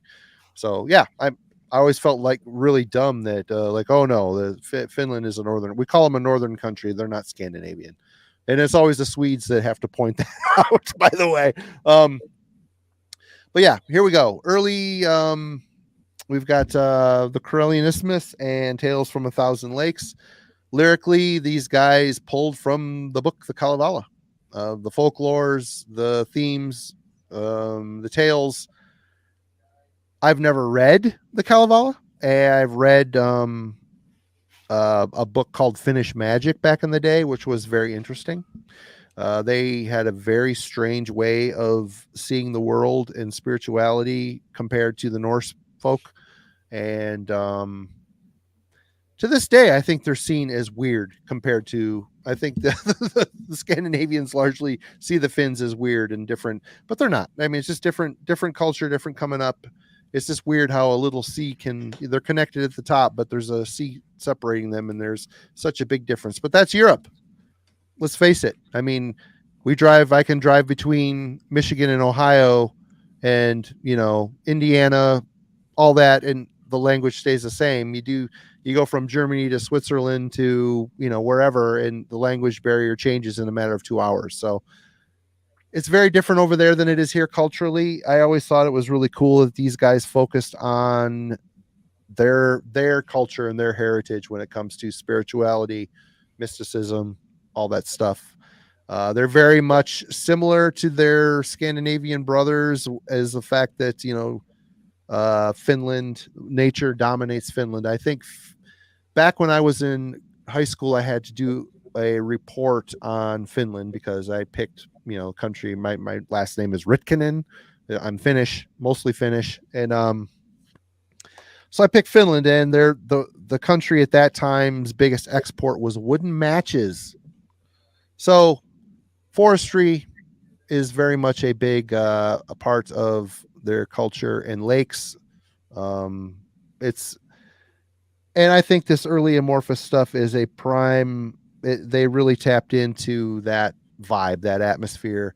Finnish death metal is always unique and different from what's going on in Europe and Scandinavia. I mean, for sure. There's Swedish death metal and there's Finnish death metal, and you can tell there's a difference, a very distinct difference. And it's kind of amazing. It's interesting how, scenes splinter off and arrive at their own sound. But I think I've gotten off topic here. But yes, Kalevala, if you're interested, check it out online. A lot of interesting tales of mythology and spirituality and all that stuff from the Finnish perspective. And it's another book that doesn't just focus on like war or witchcraft or summoning demons. There's a lot of sort of day-to-day tales woven into some of that too. There was another Finnish death metal band that also drew on those books as source material. And reportedly they did it before Amorphous did, but I'm drawing a blank on which band it was. Maybe someone in the chat will know who I'm talking about. I remember reading it in that Finnish, history of Finnish death metal book. That one of the bands was like, yeah, it was kind of funny that we had already been working on material out of that book, and then Amorphous all of a sudden, here it is, and they got all the credit for it. It's like, Yeah. crap. We technically had beat them to that punch, but we didn't get the idea out there fast enough. Does anybody remember who that was? Human Falafel says Ripakulu, but I think that's a newer band, right? Their old Ripakulu is. They broke up. They're early when they broke up. Yeah, I don't think that was it. I'll look and see what I can find if I can. Yeah, find I didn't know that there was another band that did that. Because I mean, Amorphous. I didn't either. It was something. Yeah, reading. I remember reading in that book that there was one band they were interviewing who mentioned that. Oh yeah, by the way, did you know we actually did that before Amorphous did? And they still, to this day, all their stuff is about the Kalevala. I mean, every album, I think they draw some kind of story from it. I'm looking up online and the Kalevala and heavy metal. Let's see here what this says. Yeah, I don't know if the band just did it at the demo level, or if they actually made a full album. That I don't remember. Well, another interesting thing about the Kalevala is I keep bringing up Tolkien, but I mean that was one of his main influences, was that book. In fact, really, he was so highly influenced by it, and he always wondered why England never had a mythology, and that was his whole reason why he wanted to create Middle Earth, was because he wanted to mimic Greek mythology or the Kalevala, Finland. And, that was a big part of his studies, when he was a young man. In fact, he talked a lot about it when he was in the war, that's what he was reading in the trenches, And it's funny because his friend C.S. Lewis, he took the more Christian side, and that whole Lion, the Witch, and the Wardrobe stuff is all, I mean, it is gross how Christian it is. It just, I watched the movie. I have never read the books, and after watching the movies, I'm just like, I am not reading those books. It is so obvious, what it is, but well, they're not nearly as, highly, I wouldn't call Lord of the Rings, I guess it's not as it's a little bit more stripped down than something like Lord of the Rings. It's not as high fantasy or anything like that. It's more kind of. C.S. Lewis did not spend 3 pages describing the flowers and vegetation on one particular hillside that the hobbits happened to be walking across. Yeah, I think The Lion, the Witch, and the Wardrobe is 100 pages, 200 pages, maybe. I mean, it's not. They were good friends, though. Yep. But I mean, Tolkien was, I think he was Christian as well at some point. Maybe I'm wrong about that, but I'm sure some of that plays into it as well. Oh, yeah. You got Gandalf, he died and come back. I mean, that's very Jesus type of mythology coming into the whole thing, and the rebirth of the wizard and all that stuff. But it's all tied together. They all pulled from everything to make their world. Yeah. I think Tolkien was a little less obvious about it. C.S. Lewis was like, hit you over the head with it. Yeah. Other British authors did the same thing. T.S. White, his experiences with World War II, he kind of turned that into some of the Arthur stories with the legend of King Arthur reinterpreted. But a lot of that, the Once and Future King, was the famous book he did, where it's Merlin, mentoring Arthur as a little kid. But a lot of the lessons Merlin are teaching him are very much things, that White had kind of observed or discerned as, what some of the important lessons that Europe and the rest of the world needed to learn following World War II regarding war and, all of its horrors. So, you get a lot of historical themes, woven into, that particular version of the King Arthur mythos by him. But that's post World War II. I think he wrote that in the 1950s. Right on. So I just did Amorphous. That brings Jimmy back around. Yep. Oh, okay. Well, kind of keeping your sort of Finnish topic here. And so this is not a Finnish band, but this is a band that I talked about actually on our Escape stream. And this is kind of the perfect record to bring up in this aspect. So in the last one, we talked about the band Kawan. And this is the band that did the concept record on the Dyatlov Pass incident, which we talked at length about. And I kind of hinted at their newest record, so I really wanted to pimp this one. This came out probably, I think it was 2 years ago. It's called Ice Fleet. And this is kind of in the very same vein as the Sorny Nye record, which is about the Dyatlov Pass, in that it has some mythology behind it, but it's based on some historical things. And just in terms of the music, if you missed that stream, I mean, these guys, kind of hard to explain. If you took maybe a later day Anathema, like kind of a dreamy, rocky kind of thing, and mixed like doom with a little bit of death and post rock, is kind of the best way I can describe it. But they have a lot of elements to them, but they're absolutely just gorgeous music and type of stuff that gives you goosebumps. And if you haven't checked out that Sorty Nye record, you definitely should, and you should definitely check out Ice Fleet. It's some beautiful, beautiful, amazing stuff that if you're into that more kind of ethereal rock, as I described with Anathema and things like this, this is kind of right up that alley. Estonian band, originally from Russia, though. I believe they're Russian people that live in Estonia now. And, while the last record we talked about was about the incidents in the mountains where those hikers got lost and never really figured out what happened with them. I'm not going to go delve into that, but I do want to kind of bring up the story behind this, because I guess the band leader is he's really big into doing things. I mean, if you look at some of their earlier records, I don't think they really have concepts like this, but I guess ever since they did Sorny Nye, he wanted to kind of do something similar. And this is a very bizarre, borderline obscure story that probably would have never came out, even more obscure than the Dyatlov Pass incident. And basically, we're talking, this is Russian history and talking 20s or 1920s, 1930s. And the gist of it is basically that there was a geologist that, and I also should say on the last stream, I kind of messed up by saying that the band leader was a scientist and that he does all this research himself. I was incorrect in that. If you go and read about this stuff, especially on the Instagram page when this was released, he's got 5 posts up there that breaks down the whole story behind this record. But the gist of it is basically, I think we're talking Stalin era, like very beginning of the Stalin era, of the Stalin rule in Russia, where they were trying to establish some sort of like military settlements up in the north, up off the coast of the sea, in the Arctic, and the Arctic waters off, I believe it's the Laptev Sea. And essentially they go out there and they're trying to establish this sort of base, and they have to blast through the permafrost to sort of build. And as they blast through the permafrost, they come across these, what they believe look like trees coming out of the ice.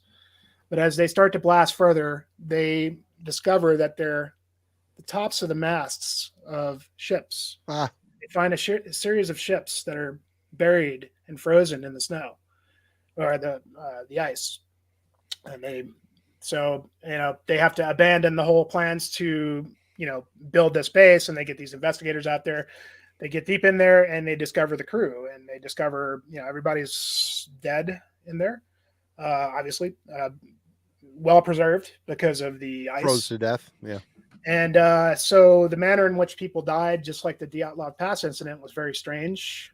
And what was really interesting is that the corpses, the crew and the civilians were very well dressed, indicating that they had some sort of like noble background, found in a nice area in one of the parts of the vessels.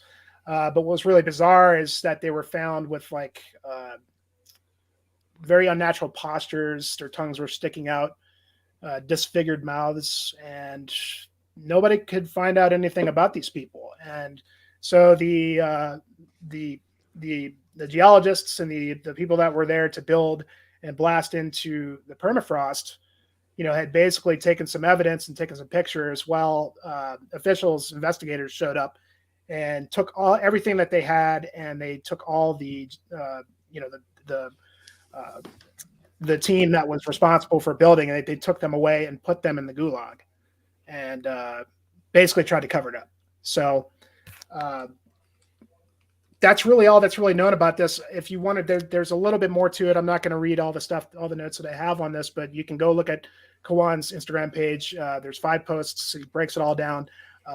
They just don't really know anything about who these people were, where they were headed. And what it seems to imply is, let's see, let me find in here. One of the theories is it was sort of like an illegal migration of the remaining family members of like an imperial army that wanted to escape, fleeing with all of their belongings, jewelry, precious metals that they found. These fugitives posed some sort of interest to the Soviet leaders and to criminal minds of the time. And so beyond that, there's not really anything known. And so the individual that the band member got in touch with was been investigating this for a long time and still looking and searching. And it's just it's a very bizarre story, and one to use as subject matter for the record.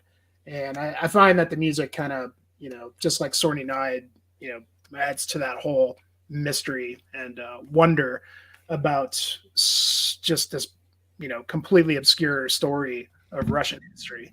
And I've read. I recently read a book on Stalin.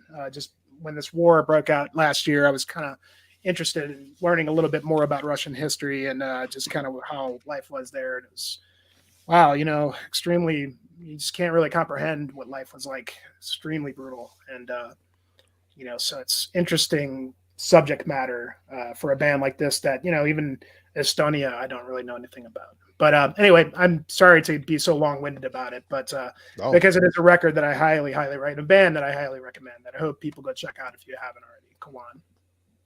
All right. Good poll, as always. Alan, what you got? All right.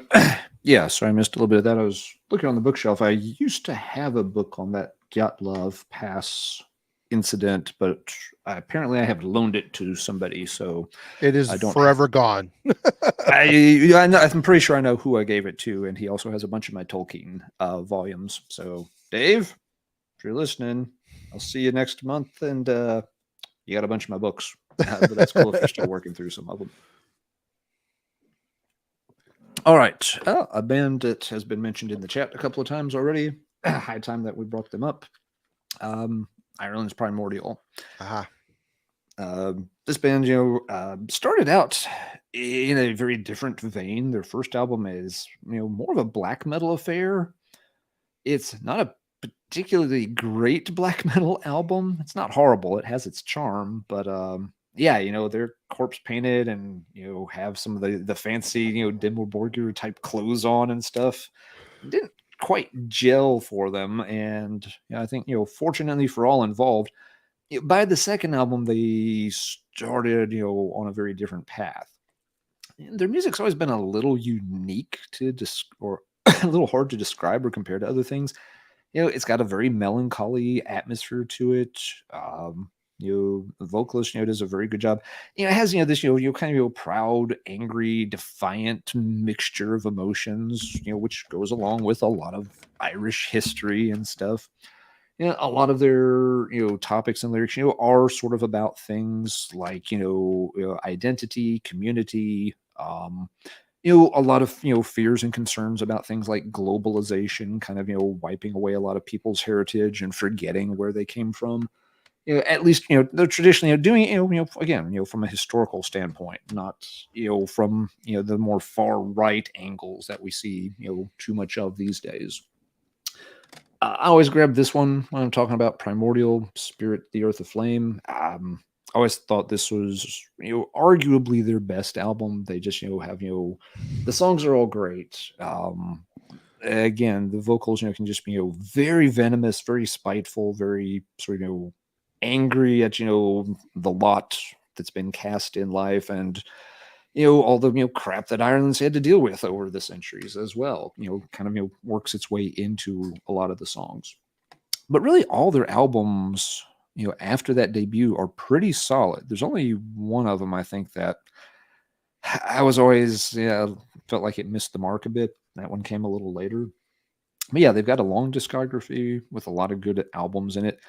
And yeah, they touch on a lot of those things that issues that people have and concerns with what's happened during the 21st century with smaller areas getting sucked into bigger ones, bigger units getting sucked in units, and a lot of homogenization.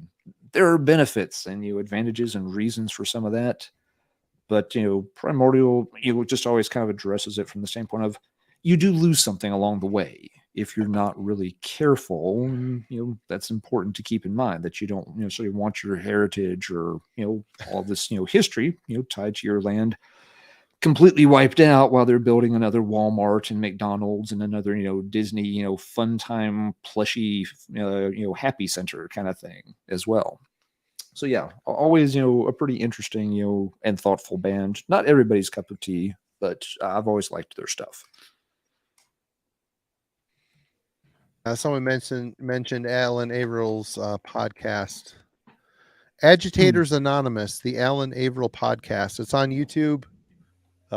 Check it out. I subscribe to it. I've watched a couple episodes. I think it's mostly a podcast, but he has put up a couple where it's him in front of the camera as well. So okay, I have not checked those out. He has a new project that just put something out earlier this year called, I think it's called Verminous Serpent, which is kind of an odd name. You'd expect it to be venomous, but I'm pretty sure it's verminous.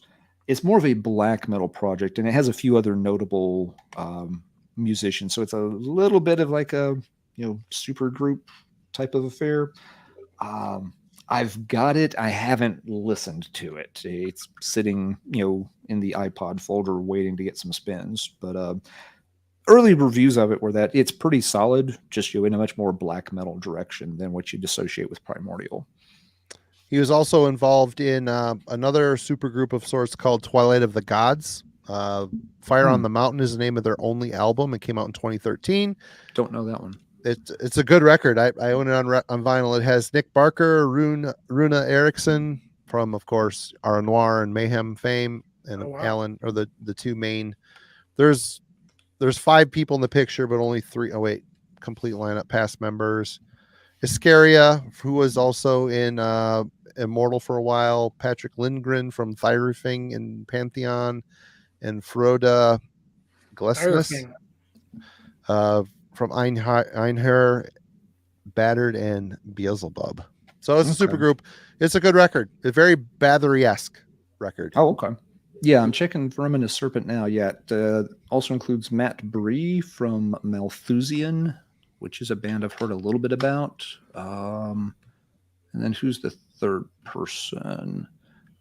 Joseph Deegan, who has been in another one I've heard of but don't know their music, Slidher, Slidhr. So yeah, a couple of other musicians that have been in different projects that the names ring bells. Right on. All right. Well, I'm keeping it in that area of the world here. We're going with a 2-piece band, 2 brothers from England called Forefather. I'm looking at it says Anglo-Saxon history, pride, anti-Christianity. I don't know what pride means. Don't tell me these guys are. I don't know. I got all their shit. Debut.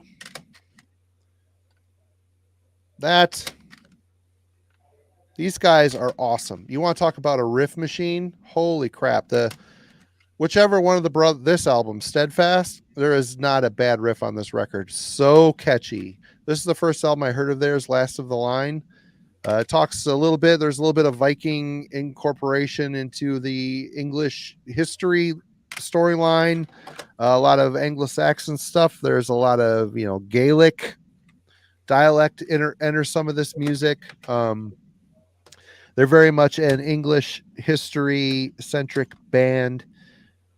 I'm telling you, man, the riffs are great. This band, there's typically a drum machine or electronic drum kit. I don't know. One brother composes all the music. The other one sings, I think, is how that works. But, oh, cool. Thanks, DG. Yeah, they're twins. They're twins as well. Wolfstead and what's Wolfstan and Ethelstan and Wolfstan. Obviously not their Christian names, their birth names, but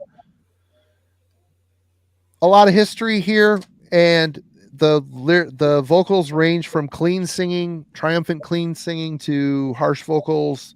Again, I mean, even this latest album of theirs, the riffs, that man, the guy is such a riff writer, so catchy, so much flow and motion, and hooky, very hooky, very this record, if you're going to check out any of these, check out Steadfast. It is a riff monster album. So good. These guys are great.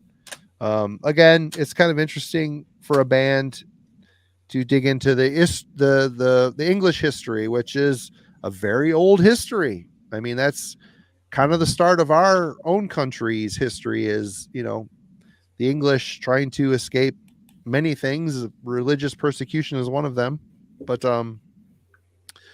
awesome albums, awesome band. You really can't go wrong with any of the earlier stuff. Is a little more primitive as they get their legs, sea legs. You know, the songwriting's great. Awesome band. Check them out. Forefather. It's cool. I've never heard of them. Me neither. Check out Steadfast. Check out The Last of the Line. And their latest one too, Curse of the Quelled, Cwelled. Good stuff. Okay. Jimmy's back. Well, keeping with your sort of English tradition there. Peter, I'm sorry, Jamie. Peter, if that Engla, this one here, if that's the one with Shield Wall on it, oops, sorry. That's a great album too. Let me see here. In the Shield Wall we stand to defend our land. Yep. No. I don't know. Anyway, sorry. Yeah, it's the first song, Shield Wall. Great album. Agreed. I'll second that pick. Sorry, go ahead. Oh, no worries. So yeah, keeping with your English topic here. I don't have a physical copy of this. This is a fairly new band that I just got into. So I've got it on my phone. This band is called Aldridge. And I learned about this band from shout out to my boy Tyler from Alaskan Berg Wanderers. And he's in the chat. He was in the chat earlier. Yeah, I think he might still be here. But yeah, if you guys, if you're into pagan black metal, man, he is just a treasure trove of that stuff. I mean, he's got his pulse on every single band that's doing this kind of shit. And, like some stuff, like when it comes to pagan black metal, I kind of have to be like in the mood, especially if it's kind of more of a, obscure kind of stuff, which this band kind of feels to be. They've got 4 releases out, but I've got like 3 of their CDs on the way, and they've got a brand new one out. It's just came out. I think they had the CD on sale. It's sold out, but it's probably going to come out on vinyl with I forgot the label. But oh man, this is so killer. I mean, all you guys out there that are big into like Lamp of Murmur, which is great stuff. Man, check these guys out. I mean, it's kind of in that vein, but I don't know. There's just, when it comes to this kind of stuff, I need like some variation to the music. I mean, it's blasting, black metal. It's fairly, it's a bit raw, but it's listenable though. And man, the riffs, man, are just so killer. And the guy just does a lot of different stuff. It's a one-man band, but the first EP here is nothing but neofolk. It's just really, really good neofolk too, because that's another, genre that like I delve into, but like there's a lot of it. So it kind of has to stand out a little bit for me. He can do neofolk. He does dungeon synth and just really just killer riffing black metal. All packaged into one, and throughout the 3 or 4 records that he has. So it's Aldridge, AULD space Ridge. Mm-hmm. Believe that the guy lives in France now, but he's from the UK.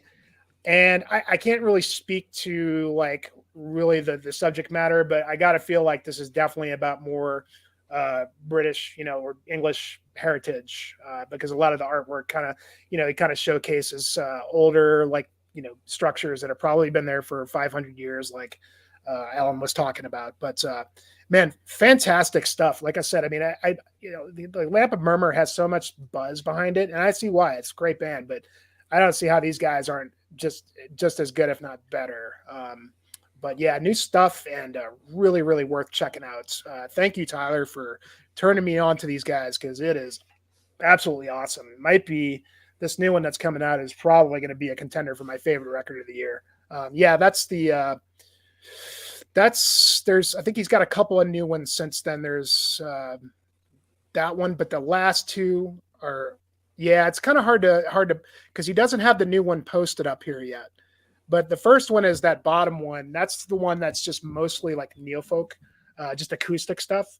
Mm-hmm. And then the next two, he goes more into black metal, and there's some dungeon stuff in there. The new one has like, there's like a black metal song, and then there's a neofolk song. And I love that that variation. It's dynamic. It's not the same thing throughout the whole record. You got a lot to chew on. It's not it keeps you interested through the whole time.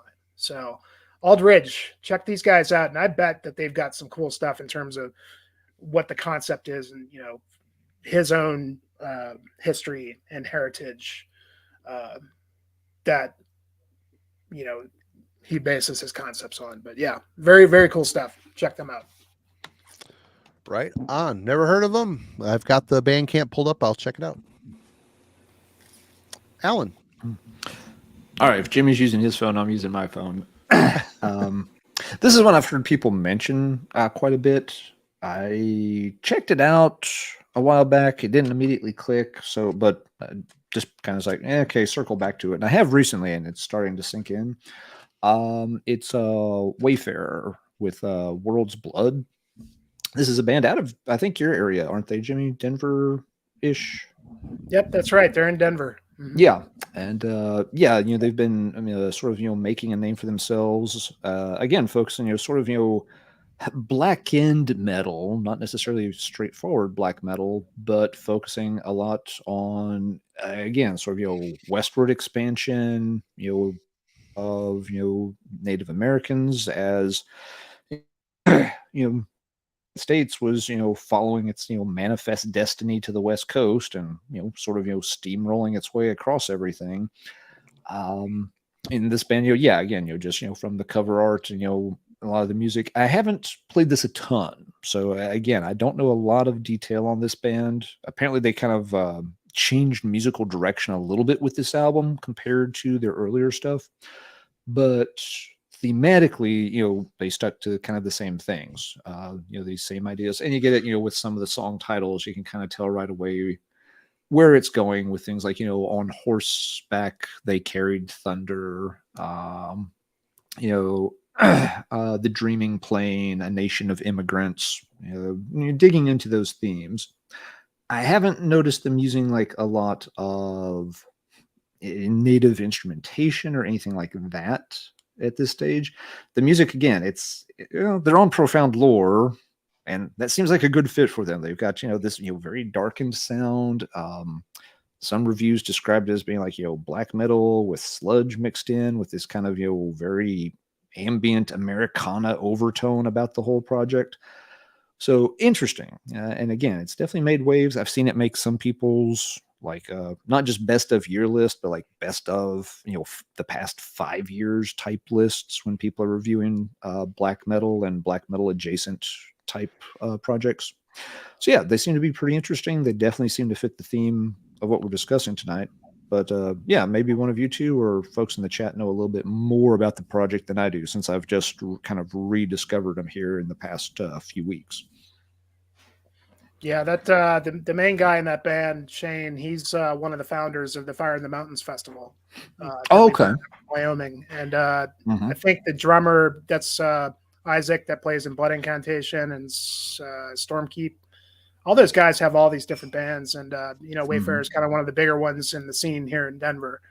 Their newer stuff you can tell they're progressing and advancing, that the whole idea, like they're working in some of that sort of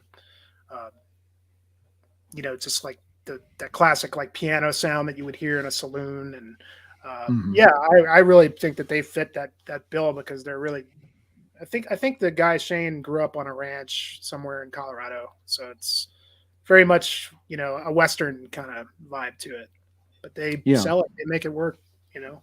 Great band.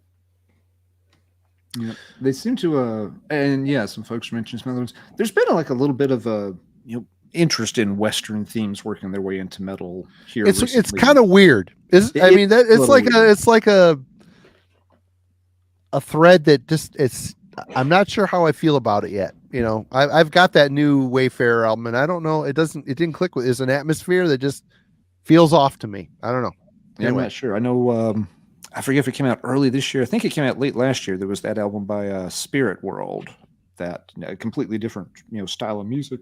Yeah, the cover looks like a movie poster or like a Western movie poster. Yeah, and they were again kind of tapping, like you were saying, Jimmy, using a lot of the ambience, the player piano sounds, and all that kind of stuff. And that album kind of popped a little bit, got a pretty good reception. So who says cowboys and metal can't mix? Yeah, I showed that Vital Spirit album that the guy was just talking about on the last, on Escapism. But if you were not into Wayfarer, check them out, because they might be a little more up your alley. They really make it work, and it's really more scathing black metal too. But it sounds kind of Western. I'm all about the spaghetti Western in my goth, like via Fields of the Nephilim, but I haven't warmed up to it in metal yet. It's kind of strange. It doesn't have to be weird, Marty. They're not talking about whiskey. Yeah. Well, Fields of the Nephilim, I mean, they had the strong visual aspect. I never felt like it permeated the music ton. I mean, maybe in places, but they looked. They had the cowboy look down. The powder on the dusters. Yeah, the dust. Yeah, and all that. But yeah, the music never. I never felt like this is like gothic country or anything when they. It had a kind of a gallop. I guess kind of a gallop in some of that the first, like so the song like Phobia. I guess the song Phobia had kind of that country gallop to it, and maybe I guess some of the Dawn Razor material could. I don't know. It's all good. I love Fields. It was a cool. It was always a very cool look. It just always felt to me like the look was maybe just slightly disconnected from the music they played, but it was still a very cool image. Yeah. All right, for me, this was this band started off as a very juvenile satanic band from South America, and they evolved. They grew up a bit. They saw the injustice, the poverty, the corruption of their world, and they channeled it into some amazing death metal. Let's talk about. I thought you were going to show Bang Tango. No, that's the same bio. Same. more or less. Bang Tango is South American. I did not know that. Yeah, exactly like you described there. Start out raw, satanic, brutal Hellhammer worship stuff, and then kind of became politically conscious and yeah. Are you not familiar with Bang Tango, Marty? I'm sorry. Oh, I guess I'm confusing them with Danger. I can't do that. Can't do that. One of these things is okay, but the other is Danger. So they probably toured a lot together, I'm sure. Yeah. That is a very distinct possibility, Jimmy. But this album, I mean, this album today, it's funny. Musically, it's so simple, but it's so well written and so hard hitting. Igor's drumming is so tribal. No, I didn't pull any sex trash. Sorry. But this album rules. And it, talks about police corruption. It talks about, there's a lot of punk themes on here, but all coming from these guys are Brazilian kids, and they grew up seeing the poverty and how impoverished people are treated by the police system, the justice system in Brazil. And this album is the perfect vehicle for that voice to get out to a wider world. I certainly knew nothing about the whole thing until I started digging through the lyrics of this stuff. And this album today remains an eternal classic, as does the one that follows it, Arise. I like the early stuff too, but they just got so much more mature and a lot more appeal to this than there is of, Morbid Visions and was it Bestial Devastation? Schizophrenia I liked, but this album for me is prime Sepultura real estate. This and Arise, I like Schizophrenia, but this blows it away, to be honest. So yeah, Morbid Visions tour announced today. How cool! Yeah, apparently they were re-recording it as well. The Morbid Visions, the Cavaleras are. Oh wow, nice. Huh. Have they got that Cool. Jarko? Is that his name? Is he going to be on guitar on it as well? I don't think 'Cause so. they've done some stuff with him, like during the pandemic and shit. He came back and did some stuff with the Calaveras. Anyway, But oh yeah, LKV mentioned that. Yeah, they were also big fans of the hardcore scene, Yeah. and it was that connection. If I remember right, they ended up being one of the bands that had a bigger influence on the Finnish death metal scene early on that we were talking about, because they did a lot of tape trading with people in Finland, where there was a bit of a hardcore scene well before there was any kind of heavy extreme metal scene. And so they got swapping tapes back and forth, and that influenced a lot of the Finnish kids to go in a little bit more of a death direction. nice. Yeah, and that was Scott Burns produced too, right? Yep, he went to Brazil to record it, I believe. Hey, Peter, thanks for joining us. Thanks a lot. Appreciate it, man. Mm-hmm. Yeah, Chaos easy, AD Peter. is when the band started to get a little bit more tribal. I mean, there was a little elements of that in Igor's playing, but that was the transitional album into that ungodly roots album. Yeah. People love it. I certainly am not one of them. Nah, I can't. I just Yeah, can't. And I Chaos heard AD that was the album last one so for me. much was part of the problem for me. Yeah. Any chance I had of liking it died about the 63rd time my buddies in Ohio played it. Yeah. Yeah, plus it spawned all the new metal stuff. Oh yeah. Yeah. It the certainly had a legacy is hand. Yep. At least Chaos AD had still had some of the hardcore thrash, feeling to it. Mhm. It's funny how Roots really inspired the whole, Korn stuff, and then albums like Slaughter of the Soul and inspired the whole new metal type, mall metal type stuff. It's Metalcore. crazy. Mallcore, yep. Anyway, Jimmy, you're back. All right. Well, it wouldn't be a talk about history without a Nile record for sure. I picked Those Whom the Gods Detest. Oops. Nile, great technical death metal band from South Carolina, I believe. And, everybody knows Nile.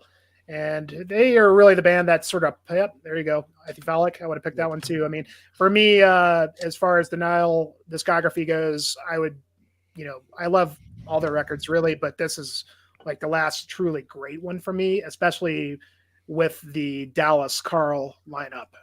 I was always bummed that Dallas left the band because I thought he was an integral. He was member. awesome. Yeah. And I still miss him to this day. But what to say about Nile? I mean, Egyptian themed. They Carl does his work. He does a lot of work, and I would say that he was one of the ones that sort of popularized liner notes and giving you some a breakdown of what the songs are about and what history that he's drawing from. And I would say that the liner notes in this one are some of the most expansive ones that I can remember. Maybe it's just because I just read this one recently, just reading through the first couple tracks. Took me like an hour just to try to get an understanding of what, some of the history. But man, he really, I mean, not only just an amazing, accomplished guitar player that will just shred your face off, but I mean, just ripping tunes, but really can give us some really well thought out, history, not just Egypt, but just anything sort of, Middle Eastern, and kind of delves into that with the opening track, Kafir, and the explanation that he gives behind that, talking about the infidel, and the infidel as being the one who the God detests, and the chants, the big chorus in this, there is no God but God, is what every Muslim hears, from when they're born to they die, except for Allah. And he just thought it was sort of ironic that you could just take away but God and just say there is no God. And so that was kind of a really interesting song choice, or just a musical choice to make the lyrics like that really just worked really well, and really just spoke to the research that he did into the history of the word infidel and what that means through history. And we're talking outside of sort of Egyptian history that he's, historically for a lot of these records has been all about. And I think he continued that a little bit more from this record, like on the next record. There was 2 records later where he went more into the jihadists and the Arab world, and a lot more about the Quran and the Muslim world, and tying that sort of stuff into his whole, overall, theme with Nile and being just Middle Eastern history, whether he's going really, really deep into Egyptian, not only just history, but mythology, and tying those things together. And he's done so very well for a long time now. And they're a very special death metal band. It's that nobody's really done that the way that these guys do. So, but great band, classic as far as I'm concerned. Death metal band, and you really can't go wrong with a Nile record either. But man, this one, I don't know. I mean, come on, Hittite Dung Incantation. That's like one of the best songs, one of the most killer riffs. Coleus, I mean, one of the great he's drummers. I mean, just before the pandemic, my band opened for them in Detroit, and seeing him play live, he closes his eyes, his head's up. He's like doing all this crazy shit. He's not even looking at the drum kit. It's insane. He's fucking amazing. That band, I've seen that band probably 15 times throughout the years. Always, they sound great. I don't care who the line. I saw them most when Chief was in the band. Chief in Dallas. God, they're so good. Just so good. Even Sound anybody that got in the band is always good. I mean, like I saw him. The first time I saw him was on the Shrines tour. They had Tony Laureano playing drums, and it was, I mean, in Houston, Texas, and it felt like the venue was going to come down. It was so fucking loud, dude. I mean, amazing. But George is like, I mean, he's one of the great. I mean, they've had so many great drummers, but George, you'd be hard pressed to top him. Yep. Agreed. Yeah, he's amazing. Yeah, cool, man. I've finally started to get into that band a little bit here in the past 6 months. I found some of their stuff used locally cheap. It's just like, hey, it's been forever. I'll give it a chance for $4. And oh, well, okay. Yeah, this is actually, a lot better than I remembered. Yeah, they were always just in the past. For some reason, I took a big pass on them. Yeah, hey, Gord Metal Ecker, thank you so much. You're too kind, man. Crazy. Cheers, Gore. Do appreciate it. Glad Appreciate you could you. hang out with us again. I know you can't do so some nights. Yeah. All right, Alan, you're back. All right. Well, one area that definitely, fits this, we've tons of bands, get into, the whole, Scandinavian, background and history and such. We haven't actually brought any of those up in too much detail just yet. I picked one example, and kind of an oddball example, because Probably the same one I picked. Oh no, oddball? Probably not. Maybe not. Probably not. It's a little bit of a different one. It's just a band I've been kind of digging through their catalog over the past 6 months or so. It's kind of funny because while they latched on to a lot of, Norwegian, mythology and field, they're not from Norway. They're from Poland.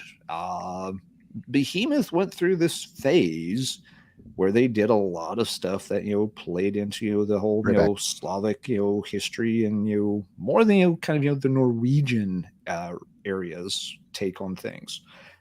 Their first few demos, of course, were a lot more just kind of straight up Hellhammer, Celtic Frost type worship. And later on, of course, they moved on into, technical death metal. And more recently, they've, moved into other stuff, some weird influences on some more recent albums. But there was this phase like around, 93, 94, 95, where, the demos, EPs, and like the first album or two, have, a very much a sort of, Norwegian black metal thing going on with, all the pagan references and such. And it's just a little, unusual. They were obviously influenced by what was happening on the Norwegian scene, but the music does a pretty good job of, getting into the spirit of that stuff. So I've just found it interesting. I had never heard much of this era of Behemoth before. I only knew the, more, brutal stuff later on, like Evangelion. So it's been kind of, neat to see what they were doing early on, how it was very different. That, some people are into this band, some are not. Some like Nurgle's, philosophy. He's another one who will write a lot of liner notes about what each song means and the source material for it. But for a lot of his stuff, of course, more recently, it's all, more like, LaVeyan Satanism and stuff like that. He draws, from a couple of different, British sorcerers and for their source material. But back in this day, yeah, he was doing, the, whole, Nordic nature influenced winter vastlands, pagan heathens, and all of that kind of culture for the music. And he works pretty well. Yeah, even though this is early in their career and it's very rough around the edges, they were actually pretty good at this style. And I do like this phase of the band's history. They did a lot to put Polish black metal on the map. And then they really left that scene behind and went in a completely different direction. They were not interested in, the more fascist direction that, some of the Polish stuff was going. They were rapidly evolving, getting better musicians in the band, learning to play their stuff better. And there's like, I don't really want to be associated with those politics and kind of don't want to play that style of music anymore. So they struck out and did something different. Whether you like it or not, it obviously worked out very well for them in the long run. They're still going and on, a larger label with plenty of albums out. But yeah, this early phase of the band's history, they do a good job. You could pick a ton of different bands, and maybe we'll discuss some more as the evening goes on that, really delve into the Norwegian kind of, vibes of culture and history. But for a non-Norwegian band, Behemoth, took a very good stab at it in those mid-90s years. All right. So probably not the band you were picking, Marty. No, not at all. Didn't think so. I'm going to address the elephant in the room here. We've all been dancing around it, so I'm just going to get it out of the way. You got to talk about Norse mythology. You got to pull up Enslaved. Sure. These from the very beginning, these guys were lumped in with the black metal rise and popularity, but were very adamant that they were not a black metal band. And I think Grudela's attire here is very indicative of where this band was spiritually, creatively. Though their path took more of a prog turn around the Monumention album. This is my favorite Enslaved album. I just love the Bathory worship of 793 Slaget Lindisfarna. Love that song so much. This album rules, and it's very much a band embracing its culture, its Viking heritage, the Viking mythology, the god structure, the whole thing, and incorporating it into some very Norwegian black metal-esque tones mixed with folk and whatnot. They're an absolute, they just released a new album here a week or two ago, and I have not heard it yet, but I've heard it's really good. But yeah, I had to go with Enslaved. There's just no doubt about it. Yeah, there's so many Norwegian bands. I'm going to be talking about another one here in a little bit, but for different reasons. But this band totally encompasses.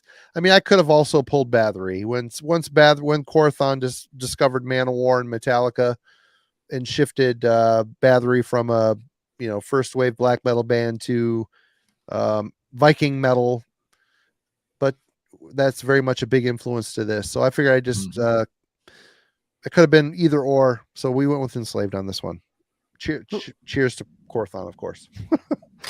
Makes sense for Enslaved. Enslaved is one of those bands at some point I will have to sit down and work through more of their discography. I hear an album here and an album there, but it's 3 years apart, and I've just never pieced the whole thing together like I need to. Hey, John. Actually, I have talked to Roger Korvik about coming on, and he is completely down with it. So we're going to be getting Roger. He says we say Roger in America. He says Roger. So super awesome channel. Go check out his channel for sure. He's going to be coming on the show here eventually. Great dude. Great insane freaking collection. Very knowledgeable, awesome old bastard like us for sure. Well, he'll be on eventually. Sorry, I didn't mean to interrupt anybody here. Sorry, I just wanted to address that comment. No, it's all good. Yeah, if you've been sort of not into like later day Enslaved in terms of like where they've gone in the last few records, definitely check the new one out. It's not like they're going back to the old style, but it has a feeling of the old style. Like it's a little weirder like the old shit. And the last one I have heard, I will tell you, it's a ways away. It was not that one. Not E. It was Utgard? Nope, I haven't heard that one either. Ritter or whatever. I did not like that one. In Times is the last one I've heard. Yeah, So I mean that it's been a bit. that's kind of in the vein of like kind of the later days stuff that personally I like all of it. But I mean, but if you know, like folks that don't like that later day stuff, I mean, the new one's more. It's just it's a little weirder. It's a little more got that sort of vibe that the old shit had, you know. Even though it's still later day enslaved, I think people that liked, you know, the first, second eras would like this a lot more than, you know, some of their more recent output. But yeah, the last one I got that I loved was Isa. That is a truly amazing. And the one after it, Rune. I even like Vertebrae a little bit too. But Isa, wow, that Below the Lights. Monumentation, everybody touts that as their humongous. Obviously, that was a very transitional record. That's them trying to incorporate the prog, and I hear it as a bunch of metal guys, not quite. They're messing with it, but it isn't right yet, you know. But they do eventually get it, for sure. Anyway, sorry, I didn't mean to interrupt anybody there. Jimmy, you're back. Well, I mean, keeping in the Norwegian kind of feeling, I picked a talk record or a talkie. Tolka. Take. I don't know. I've heard it Tolka. I've heard it take or takey. Or, I don't know. Yeah. But Björvin, this is the second record.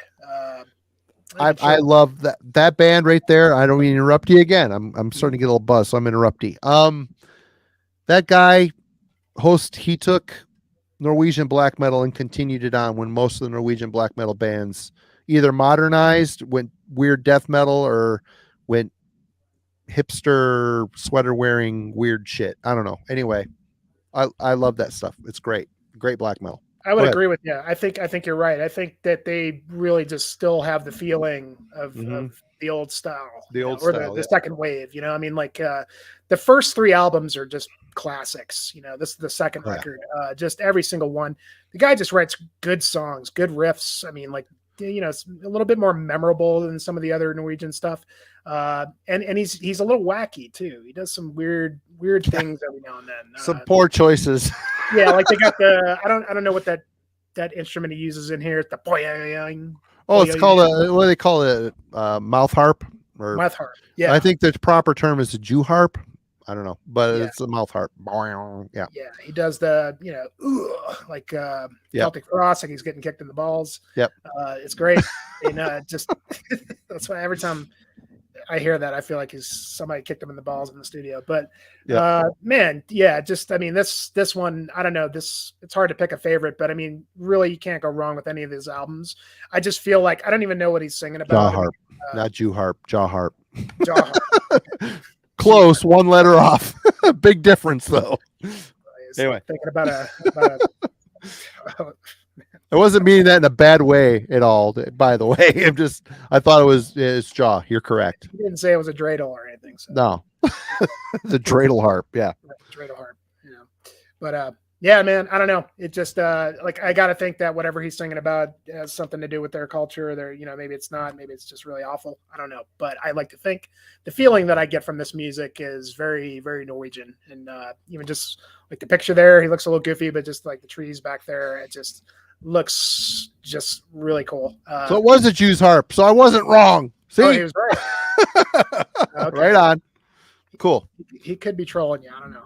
No, there's a couple people. Oops. Jew harp. Oh, it's another name. Okay. Quickly called a Jew's harp sometimes. See. Okay. I'm a man of the world. Come on. Yeah, I check out the Phallus Museum in Iceland. I'm cultured. We're good. It's a museum. You're muted, Alan. Can't hear you. I can't hear you, Alan. You can't hear you.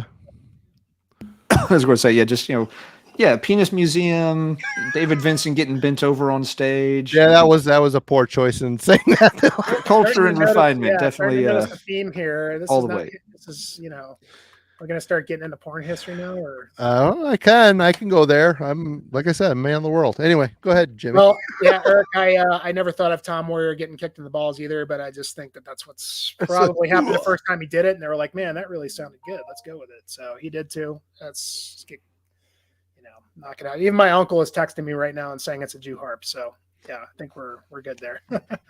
You're welcome, Thanks for people of the the internet. You're welcome. You learned something from me tonight for once. Other than penises and whatever. Oh boy, this is devolved. But anyway, not much I could say. Great band. Sorry to derail that for you, Jimmy. Few harps, Yep. Penis museums. All right, Alan. Can't hear you again. David Vinvance. Yeah, I'm coughing a little bit, so I'm trying to keep myself muted when I'm not on. And still trying to track down my book. Anyway, since you previewed it, Mario, we might as well go full ham with it. It was on the stack anyway. Yeah, Bathory, of course, delves into, the Viking side of things pretty deep around this point in their career. One of those odd cases where a band changes direction drastically, and yet they were really good at both directions. It's not like one ended up, being great when they were terrible at the other. Just like the early stuff rules, but this era of stuff rules as well. It does. It really does. Even though it couldn't be much more different than what he was doing before. Yep. Yeah, then the first couple of albums is sitting around in, pentagrams with skulls and, Satan this and Satan that. And here it's kind of like, Satan's a Christian joke. Let's talk about Vikings and where we all came from in this part of the world. And does it magnificently well. Your description earlier, the Man of War influence is definitely a thing, but recording under the weird conditions and circumstances that he reportedly did in a garage. It takes Heaven Shore recording studio was his garage. Heaven Shore Studio, yes, with all the hubcaps lining the walls, helping add some extra reverb. With Boss, which was his dad, which no one knew until towards the end. Yeah, all kinds of crazy stuff. But he originally didn't get a ton of stuff out in this style. You had Hammerheart, Twilight of the Gods, which was a little more symphonic, epic sounding. And for a long time, it was just those two albums that we had access to. Later, of course, the excellent Blood on Ice came to light, supposedly recorded around this time, but as we've discussed before, that's a little hard to believe. And then, of course, he did wrap up with the excellent Nordland albums 1 and 2. They're so good, both of them. They're good. I like these others better than those, but those were certainly a good way to wrap things up. Since they did end up being some of his last original material. But it's funny. Vikings are one of those things that have been done to death at this point. None more metal, though. None more metal. It's incredibly metal, but it's just incredibly. It's also. You get 0 points for singing about Vikings these days. I'm sorry. If you're right, I don't care. You can do it really well, but zero originality. It's like too many bands have done it too many times, and very few of them ever have done it nearly as well as Hawthorne did right out of the gate. It just has a great, unique sound to it. I always pick this one over Twilight of the Gods. Twilight is great, but this one has One Road to Asa Bay on it. Oh, so good. Nothing messes with One Road to Asa Bay. That's a highlight of the entire style. But Bathory, interestingly, grew up a little bit. Stopped goofing around with all the Satan evil stuff, and went in a much more interesting and direction related to what had happened in Sweden and that part of the world centuries before, and the rest, of course, is history. The fact that he actually admitted that he heard Man of War and just wanted to work in that influence was kind of amazing, because like Devin said, everything out of his mouth was a lie. He told so many lies. He made Bathory an enigma. None of it was true. Mm-hmm. Very little of it was true. But when he did give a shed of strand of honesty, it's like, what? I don't know if I should believe you right now or not. But that's the problem when you start just making up too much crap later on. It's just like no one's going to believe anything you say, because you've got a rep at that point. And Hawthorne definitely had a rep for just spewing anything that suited him at the time. Other bands have done it too. It's not like he's the only one guilty of it. Nope. But it does. It doesn't detract from the music, but it does hurt your legacy a little bit when folks want to talk about you later, because a lot of folks are just like, yeah, fuck it, I don't know what's true and not true, and as such, I'm not going to bother investing a lot of time into it, which is kind of a shame. Yeah, for such a legend, he's had such a weird trajectory through that career. I mean, Mm-hmm. you know, a lot of missteps, a lot of great stuff. It's just it's just interesting to see. Yeah, you have all that, you know, great majestic stuff, and then you have songs about ice hockey.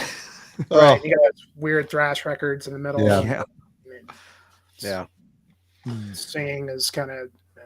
Did it ever take you guys like some getting? Because I like Hammerheart, but every time I listen to it, just I gotta have a hard time getting over the vocals. Dude, I think the vocals are great on that one compared to Twilight of the Gods. His vocals are super strained on Twilight. I like both of the albums, but his vocals are really, really strained on Twilight for sure. Yeah.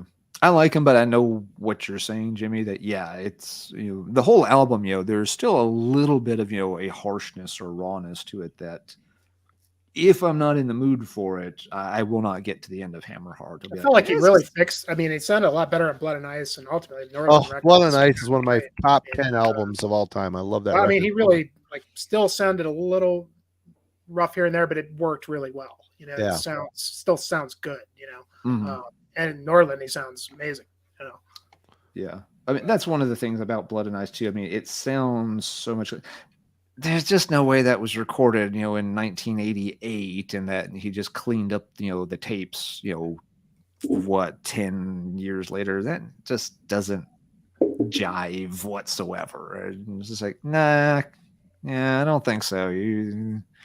The whole thing of it being some lost recording just doesn't fit with. I don't know. Maybe I'm wrong, but yeah. It never. It doesn't sound. Nothing about it sounds like it came from that era. It just doesn't. Yeah, I think Wade made a good point. He sounds like a wounded warrior. I think that's kind of the appeal to it. You know, like you can. It doesn't have to be like the standard you would expect it to be perfect. You know, you know, it kind of puts you into that mindset of, you know. So that makes sense to me, even though I have struggled with it at times. You know. Fair. I know. I watched your stream with your dive with Jeff, and I know you'd said that it was Bathory was kind of a journey for you. It was something you had to grow into, and I think you still you got to spend some more time with it too. You do. I think the more I spend, and I think that's probably a lot of people could say, the more you spend with it, the more you find. You know, and that's usually the best music is stuff that grows on you. It's stuff that takes time to gel, and you know. As you get older, then your tastes change, and then you go back to it, and it's like, wow. I mean, and the fact that he not only influenced one whole entire genre, but two, it's amazing. It really is amazing. Yeah. All right. Well, I'm going to be talking out my ass a little bit here because I'm getting secondhand information from Austin from Panopticon before the stream. He helped me a little bit get ready for tonight, but this is a Norwegian classic for me. And it is Windir's Arntor. Valfar, part of the thing that makes it special is the dialect he used on this album. Well, I don't know if it's all albums or just this album, is very much a regional dialect for Norwegian, special to his area in Norway. So a lot of culture and tales that surround Windir were special to his area, apparently. So I just wanted to show this record because I love it. I look at this album, I want to listen to it.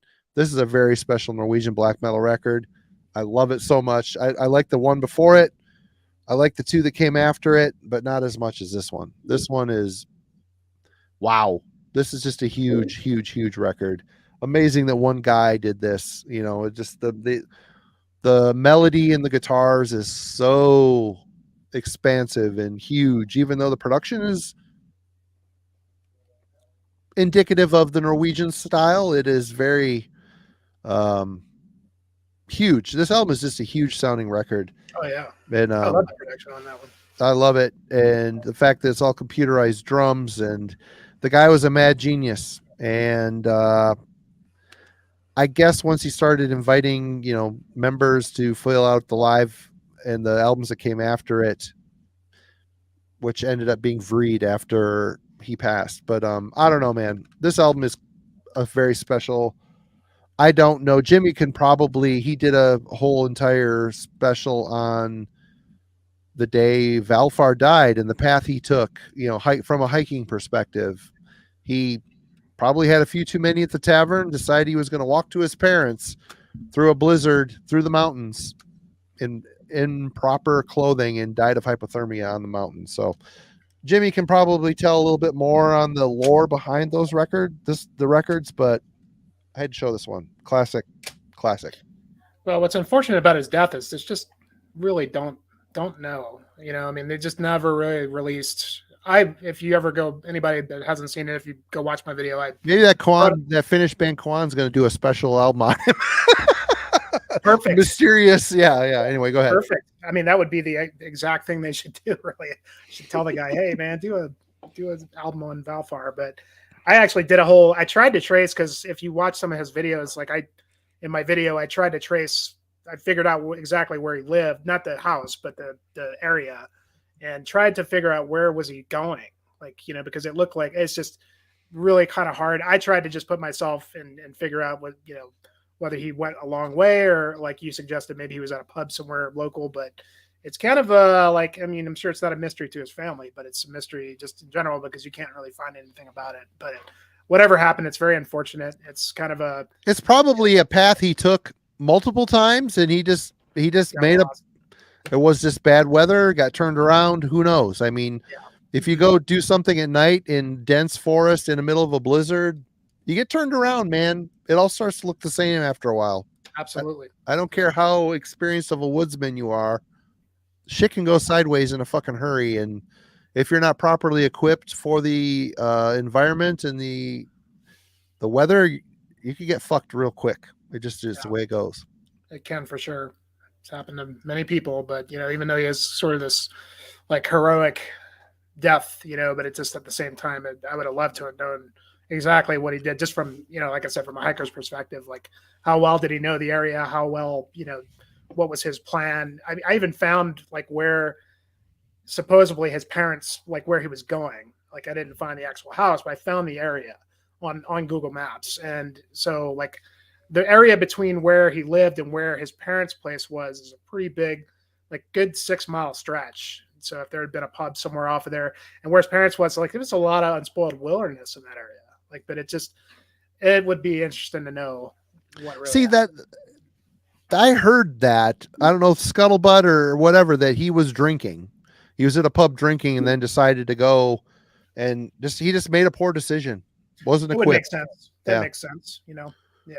I mean, night of drinking, like, fucking, I'm going to my parents. I'm going to go crash, and didn't make it, you know, got fucked around. Yep. Yeah. But great record, man. Great pick. Oh my God. Classic. Amazing record. Yeah. All right. Yeah. It can happen when you're completely sober too. Again, all it takes is the weather to change. You know, you're so close to the sea, like Norway is, you know, you're in the mountains, weather systems could come through in a hurry. You wouldn't know it's happening, especially if you've had a few too many to drink, you know? Jimmy, you're up next. All right.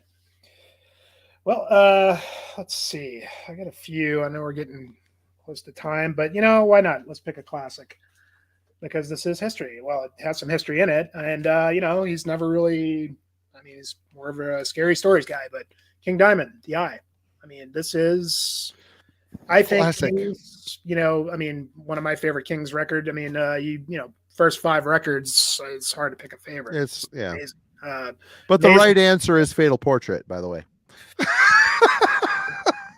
Anyway, go ahead. On any given day, yeah, I would probably. I mean, it depends on the day for me. Like when it comes to this kind of amazing output, but on any given day, this is my favorite one. I don't know. I just love Larock on this. Is just shines.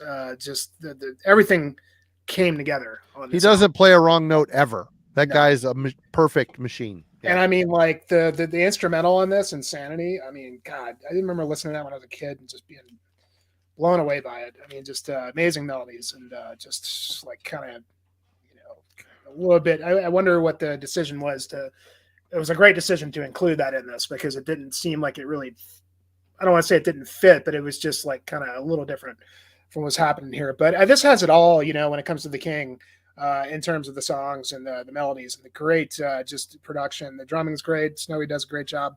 The other guitarist has some good stuff. I've got his name, Pete Black.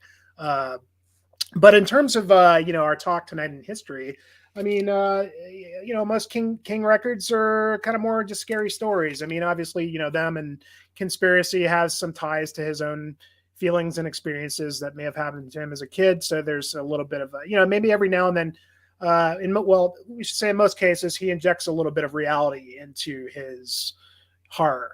And The Eye I think is the one time where he really went back to some history and took real characters and kind of developed his own story. So, I mean, it's obviously about the Inquisition and 1600s. A lot of these characters were real people. There was the supposed witch, the nun Madeline Bavence. There was Father Pickard, real chaplain of a convent in the Louviers, 1628. And there was, actual real events where, he was a rapist. And, I don't know if this is true, but if you're going to listen to what King says, I mean, these are real, fairly real events wrapped around a narrative that obviously, there was the witch trials, but he includes the eye, which is a necklace that's basically possesses anybody that looks into it. So it's not necessarily that there's a witch involved. It's like the eye, the witch, the necklace is the witch, sort of, as the character. And anybody sees it becomes sort of possessed, or but it does go into the more awful parts of early Christianity in terms of taking advantage of people, and so in that respect, I think these sort of themes fit King's storytelling very well, resulting in The Eye, and so other things here, it's just there's the idea of the children and the two girls that find the necklace, and that song with the harpsichord and him, it's creepy. It's creepy and cool. Yeah. Well, and he does he does it really well, especially in the second track where he's he does the deep vocal as the Inquisitor. Yep. And then there's the high pitched vocal he does as the the witch that's on trial, and it's just done so well and so convincingly that just a fine piece of ghostly story, horror storytelling with real characters from historical events wrapped in together, and truly brilliant. King. Agreed. A treasure, metal treasure for sure. Alan. All right. Well, that leads into another one I've got on the stack here for doing Inquisition-y stuff and witches. There's inspiration for that in Ruins of Bezrast on this one, which has blood vaults and a lot of subtitles and very long songs. The author of the Malleus Maleficarum. Yes. Kind of telling you the story of, Heinrich Kramer, who was, the person, who wrote, this infamous book about, witches and how to deal with them. And, his history is, very, very messed up as well. That he went kind of back and forth with the church at times. He was, kind of, given free range, here you go out and, they're like, we like your ideas. And they're like, oh, wait, you're a little too crazy. Exactly. Then he would go out and start doing stuff, and they'd be like, whoa. We may be a medieval church, but that's too much, man. And you would have to, kind of reel him back in. There were cases where, his, rulings and stuff were overturned, and basically people said, sorry, she's fine. He's nuts. And, let's just forget this whole thing ever happened. There's always the stereotype when we think about, the witch trials and stuff like that, that all you had to do was point at somebody and say they were guilty and they were instantly, set on fire or something. Yep. And with this guy's history, no, there were a lot of cases that he was put in charge of trying where they were overturned, or he was just, basically run out of town for being, completely batshit over the top nuts. And wasn't, his book was kind of pseudo commissioned, but kind of not, and wasn't really viewed popularly for periods of time either. It's just like, what did you write? Oh God. It's the equivalent today of people looking at like the brony fan fiction. What have you done? No, bad. So yeah, it obviously it's one of those things that in more recent pop culture has caught on, and it's referenced in all kinds of different horror stories and themes. But yeah, the actual real history of it is a lot more convoluted in that it wasn't, some instant smash success. He was not the darling of the church. This book was not handed out with free copies, of your Sunday program of which hymns to sing. It was viewed, very skeptically, and even by, the people he was supposedly working for at times. But yeah, it's obviously a cool album. Y'all have done album club Wednesday deep dive on it. We don't have to go in details. Most folks are going to know this band. But yeah, the fact that, he can still capture this, very, cool, unique sound that he has with this very nightmare stuff. And, even, he doesn't have to just be fantastical, made up, esoteric horror. He can, document it from a historical perspective, and it still works as source material absolutely fine for his sound. That's one of my favorite bands right now. I saw them play at Death Fest last year, and they sounded perfect. I mean, just amazing. They did the That's first amazing. Track. Yeah, they did that first track off that record, Damon, and it was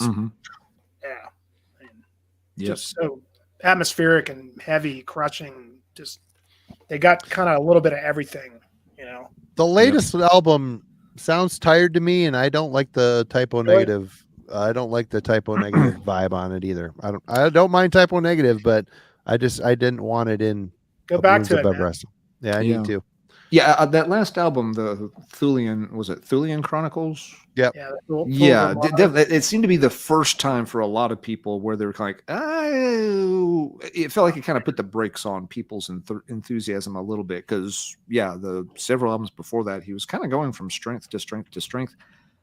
That one does work in some different sounds and influences, which shouldn't surprise anybody.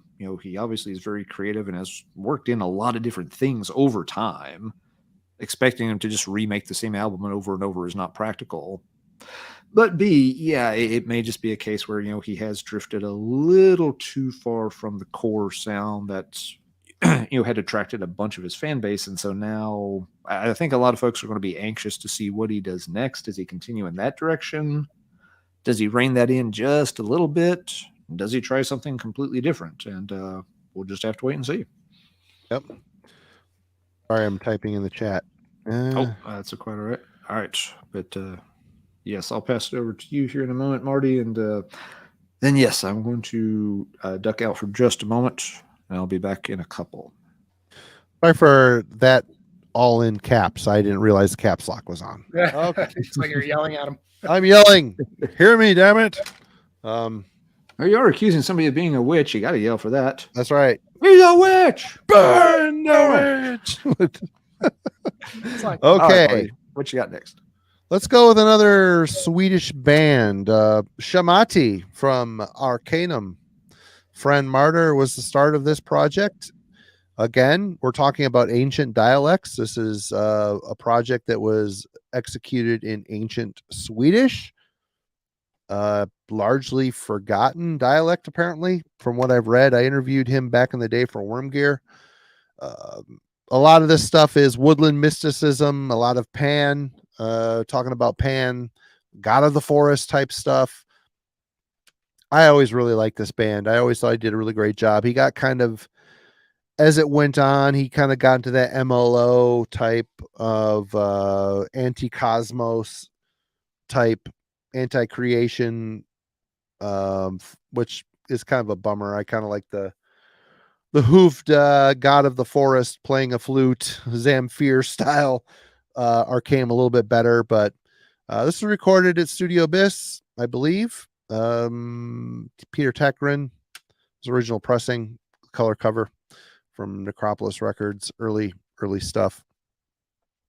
But Shamati, he was at one point a drummer for the band Grotesque, which many of you know went on to splinter into multiple projects. Had Christian Wallen who was known as Necrolord, did all the amazing artwork and was in Liars in Wait and what the hell is that band? Melodic Swedish band. I want to say the Grotesque. I don't know if that's right. Then Thomas Lindberg went on to be At the Gates. But Shamati was a drummer for Grotesque for a while. He's a fantastic drummer. He's a good songwriter. He has a very strong characteristic in his vocal style. Very interesting. And the whole thing with this, he tried to play a woodland spirit. He wore this goofy green mask, as you can kind of see but some pictures of him are very cool. Others are, it highlights the mask a little too much and it's not good. It's not a good mask, but, yep. Ancient Swedish ideas, mixed with, the great god Pan type of woodland mysticism. And you have Arcanum. Jim, you're up. That's a band I kind of missed out on. I need to go delve into their stuff. There's a wealth of great stuff. There's a lot of great. The first three are classics, absolutely. Diabolique, thank you, No Solution. God, did they have an album called The Grotesque? Is that what I was thinking? Like I said, my brain is scrambled at this point, and everything kind of, older I get, everything kind of bleeds together, just the way it goes. But too much metal knowledge just falls out my ear, I think, sometimes. But yeah, I'm gonna have to dive into that stuff. I mean, I've heard that first one you showed. It's just been a while, and I never really kept. I'm like right now. I'm currently in the midst of the Abigor catalog, which is an undertaking. It's an undertaking, and it gets way more complex as it goes. Wedding the Grotesque. Thank you, Ryan. See, Grotesque. I knew it was in there. It's all connected somehow. Wedding the Grotesque. Interesting. That is Diabolique. Christian Wallen, Necrolord, went on to form that. It's like a mellow death, Gothenburg style Swedish death metal band from back in the day.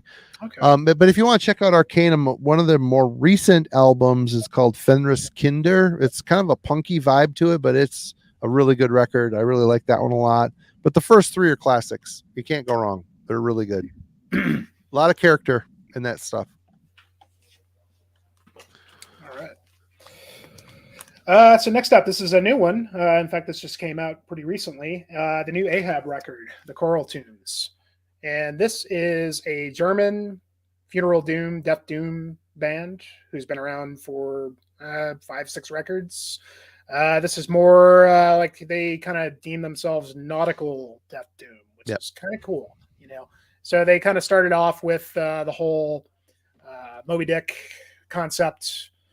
Kind of went on through a few different things, and as a death doom band, they kind of progressed a little bit into more melodic and kind of clean vocals. And so the last record, so this one, The Choral Tunes, is revolved around the 20,000 Leagues Under the Sea, which is obviously not history, but it is historical literature. And so I think that's perfect for this topic. And I think the last record had a little bit more of an interesting concept, The Boats of the Glen Carrig, which is a more obscure sort of horror, like kind of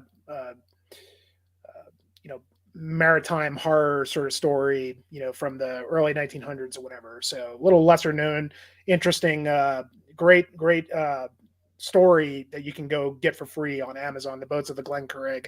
So now they follow up with The Choral Tunes this year, and great record. Obviously 20,000 Leagues Under the Sea, classic story, perfect for a band like Ahab. And their music is just a type that, they're another band that the sound sells it. It's still heavy as hell. It's metal. But you could hear the nautical feeling, the nautical theme, the vocals sounds like he's singing, he's growling in the ocean. It's, this one, they definitely went a little bit more, dare I say, prog. It's, it's still, it's a long listen, quite an undertaking. It's 70 minutes long, but they put a lot more focus on the clean vocals and the more just subtle passages. Very slow, but still gets very heavy. and maybe a little bit more listenable if you're not into the more just kind of like esoteric type death doom kind of stuff. But it does, man. I agree. It makes you feel the story in a lot of ways. And if you read the lyrics to every song, it follows right in step with the story, 20,000 Leagues Under the Sea, which is one that I had to go kind of revisit because I read that so long ago and just had to go read the cliff notes on what it was about, and kind of reminded me of Never Ending Story. You remember, you ever picture yourself being Captain Nemo fighting the big squid attacking the ship? But yeah, man, great band, man. And I think they're just they're doing something a little bit different that nobody's quite doing right now. And of course, I know you want to see my cool Caraquo blue vinyl that's supposed to be the sea. So whatever. Ooh, there was like a special edition variant. Yeah, no, isn't that look cool? That's clear. You can see me right through it. Ooh.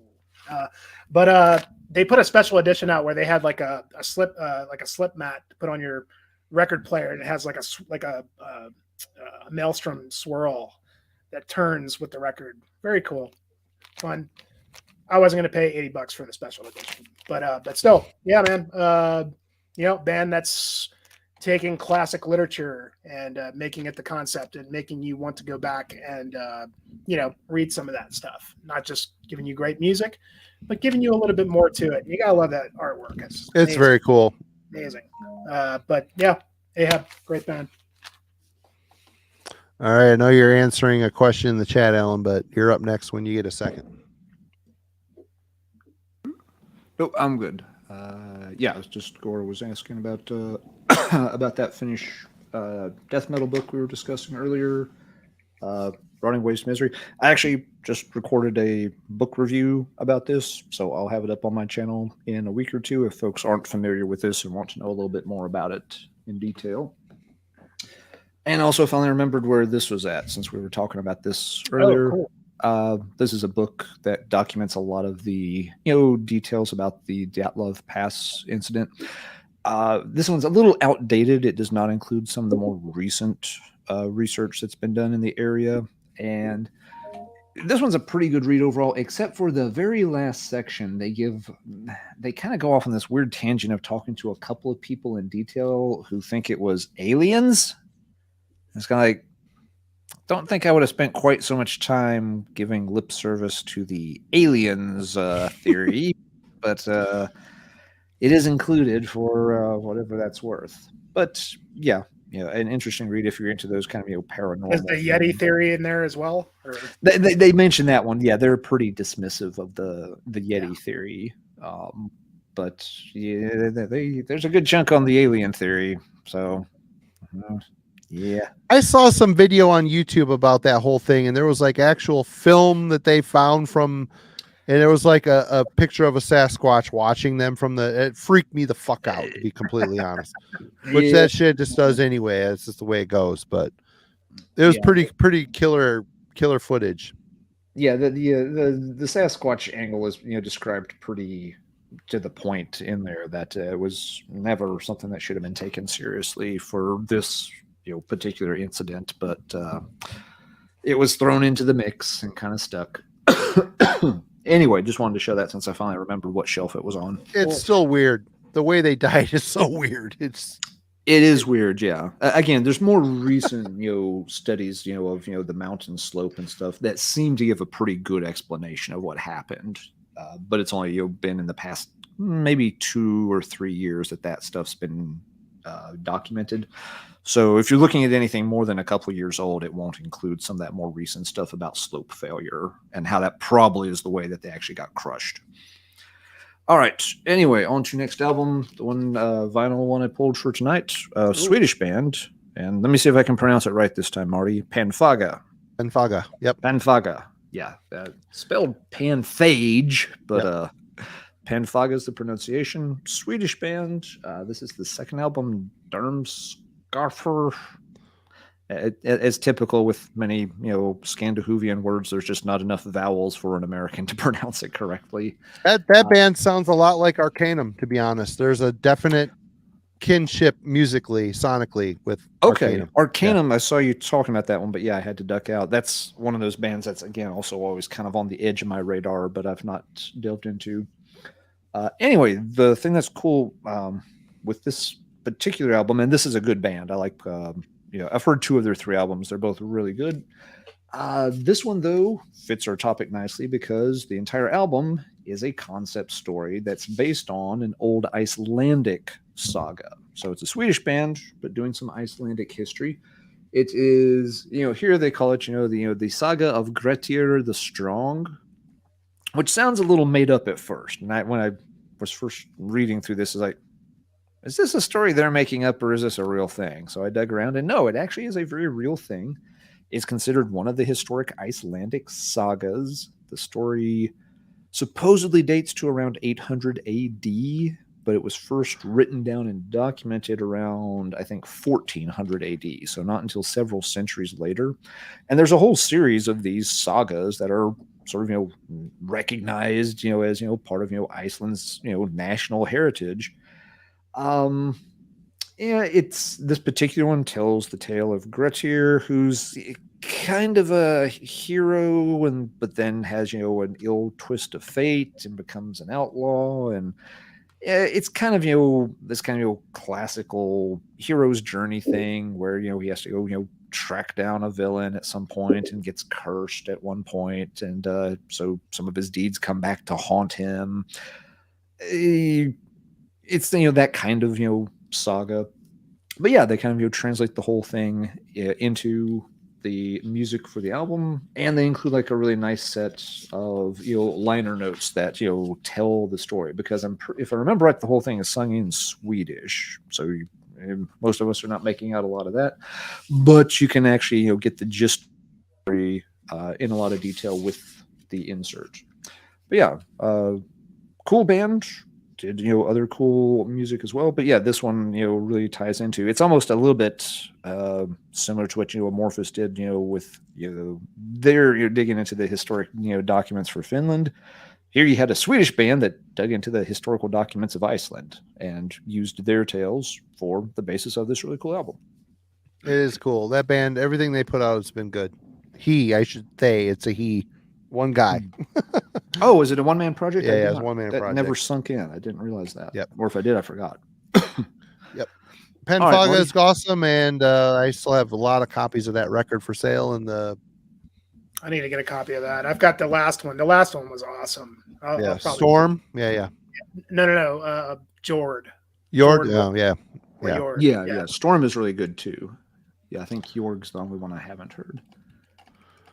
All right. Yeah. Well, I've got 2 left. I mean, if you got more, go for it. But we're gonna go to Israel with Melakesh. I've got the debut, which is more Norwegian black metal vibe. This is Sphinx, and sorry for the glare, and Jinn, which is a Middle Eastern demon, like a evil genie, I should say.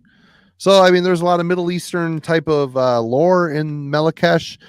Their religious beliefs got them so much flack in Israel. The band relocated to the Netherlands. Proscriptor McGovern from Absu played on both of these albums, I believe. The drums, because they were down a drummer.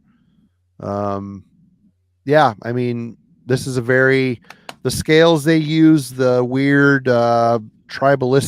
Middle Eastern tribalistic drum beats that Proscriptor laid down on here gave these guys a very unique style of black metal. They do, Simon. I haven't spun them in a while, but we started talking about this. The first thing I thought of was this band, to be honest. One of the first polls I made. But this band is great. Very interesting. A lot of very memorable riffs. Like I said, the scales they use are very catchy. They stick in your head really easily. Again, like I said, an album named after an evil genie. You can imagine there's a lot of Middle Eastern lore and mysticism going on here. But yep, Melakesh. I didn't think anybody would pull those guys. I felt like I was pretty safe with that one. Yeah, good call. Would not have thought of that. Haven't thought of that band in a long time. Okay. I was gonna say you could have pulled an Absu record as well for this. I mean, Oh, absolutely. Yeah. 100%. Like Tara. I mean, Tara is all Scottish Highlands. I mean, Proscriptor is traced his lineage back to the Highlands, with Scotland. Israel heavy metal, yeah, kind of on the black metal side a little bit for sure. All right, Jimmy. All right, yeah, I got 2 left as well. So something a little bit different, but yeah, I pulled Symphony X's 5, the new Mythology suite. Oh, they're such a great fucking band. This man, I saw them play last year on Wow. tour. They did the entire Odyssey. Wow. At the end of it, Michael Romeo is just a beast, man. He's a beast, man. Crazy guitar unbelievable player. Guitar player. Everybody in there. The drummer's great. Man, I mean Russell Allen. I mean, he's amazing singer. Iconoclast is like one of my favorites of theirs. So catchy, great singer. And he's a fucking Sasquatch, man. He's like huge. I mean, very. So I think that this kind of fits in the whole sort of history, because this record, and maybe some of the other ones do, but 5, and I pulled this from Wikipedia just to find out that I was sure about this, but because I remember reading that they had done taken some classical, some leads from classical composers, and sure enough, there's excerpts on this from a handful of classical composers, including Wolfgang Amadeus Mozart's Requiem Mass in D minor, Bach's Concerto for harpsichord in D minor. And then there's 2 or 3 other composers that I'm not going to mention their names because I'm not really familiar with them, that they pulled some of the, just kind of weaved into the songwriting of this. So in that sense, I think that, Romeo is not just an amazing, accomplished guitar player, but really is looking back to history and historical music, classical music, in order to, as not only an inspiration, but to sort of highlight and make the music better. And as a result, I couldn't really tell you what parts they are in the record. It's probably some of these segues and, because there's the record plays like a, like a classical suite from start to finish. And, Symphony X, I mean, they've very accomplished, power metal band, a little heavier than some power metal bands, but they've never been a cheesy band. They've kind of flirted with a progressive leaning a la Dream Theater, but not ever being, they're very technical, very just extremely all over the fretboard, but not to the extent to where I feel like it's just complete wankery. I feel like this is very accomplished and very scholarly songwriting from a guy like Michael Romeo. And it just they've done a lot of records, and there's a lot of good ones. Some of their more recent stuff I hadn't really warmed up to as much as this one, but in terms of power metal that is not cheesy and just very accomplished. Watch it. We like cheesy power metal here in these parts. So I do anyway. I do too. But I love it. And so if you don't like that, but you might dig this. If you don't, I like Sonata Arctica for can't get cheesier than that. But oh, you can. You sure can. Well, you can get Halloween. Okay, I know what we're talking about. It's not Halloween. No. Glory Hammer. Okay. That's super cheesy. Twilight Force. Yeah. Twilight. Well, that's pretty new. Is it dress up like elves on stage? That's pretty fucking cheesy. But anyway, love it. Well, I mean, that's they don't do that. It's just, they're more kind of a little more serious about it. But hey, there's nothing wrong with cheesy power metal, but it's also good when you get a band that does it seriously and in the vein of a classical composer such as Symphony X. So great stuff. Oh, Rhapsody of Fire is so good. And if you want to explore Russell's vocals a little bit more, he does multiple albums, side project with Bjorn Lande from Master Plan fame and others, and his own solo stuff. They do like a solo project. Yep. Very good shit. Alan, you're next. All right. Yes, motioning it down to the last couple. Since Jimmy's doing power metal, I'll do a little power metal. Haven't done a ton of power metal ones tonight, but there are a few here and there. an oldie but a goodie that doesn't stick completely to historical stuff, but has worked a lot more of it into their music than they get credit for, is Running Wild. People get too stuck on Running Wild just being, oh, it's pirates. Oh, how fun. It's like, Jack Sparrow and the God, of the Caribbean. Running Wild are so awesome. If people, I'm sorry, people, if you push off, Running Wild is whatever, you're missing out on so much killer fucking music. Sorry, Alan, go ahead. Oh no, you really are. Because, first off, not every song is about pirates whatsoever. They, touch on a lot of other, historical topics. Some of them, yes, are kind of obvious ones, different wars, European history, some songs on Native American history. When they do the pirate songs, some of them, yes, are just straightforward yo-ho-ho kind of stuff. They literally do a song called Pirate Song. You can imagine how deep that one is. Yeah. If you walk the plank, you ain't going to drown in those waters. But, some of the other pirate songs, definitely are, based on more historical aspects. Like, the reason I picked Masquerade, it's, killer album overlooked in their catalog. But, also it includes songs like Soleil Royale, which, is, sort of recounting, one of these historical naval battles from the past. So, yeah, it's not just all about, parrots and rum and silliness, that they actually did work in, some, history to the privateer kind of side of the music as well.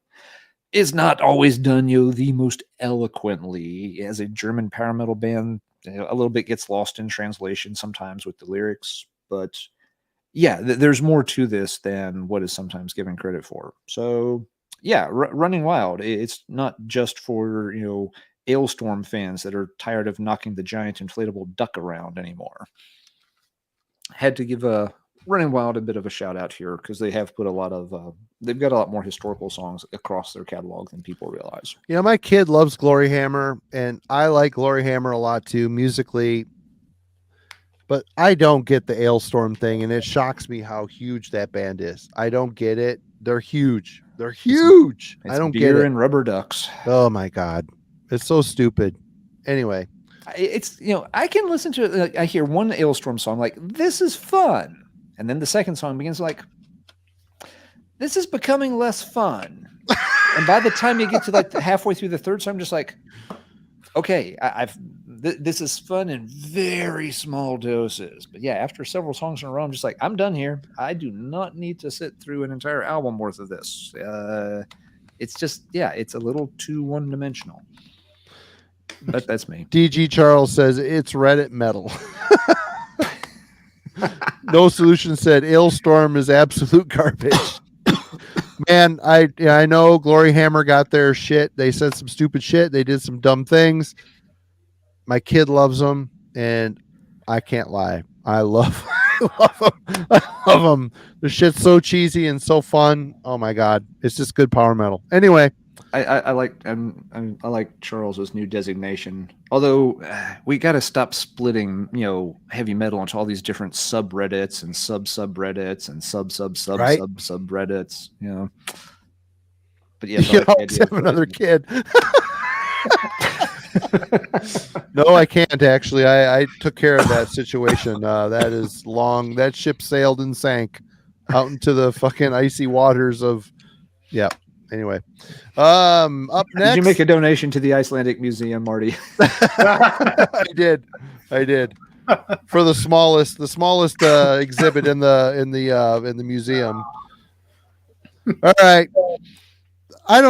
In hindsight, this might not have been the best pick, but other than the band is great, and Daniel Corchado is the fucking man, always will be. I picked The Chasm. Yeah, it's a lot of death worship type of stuff, but it's from an Aztec or South American perspective. I always really appreciated the artwork. I always appreciated the this band originally hailed from Mexico City.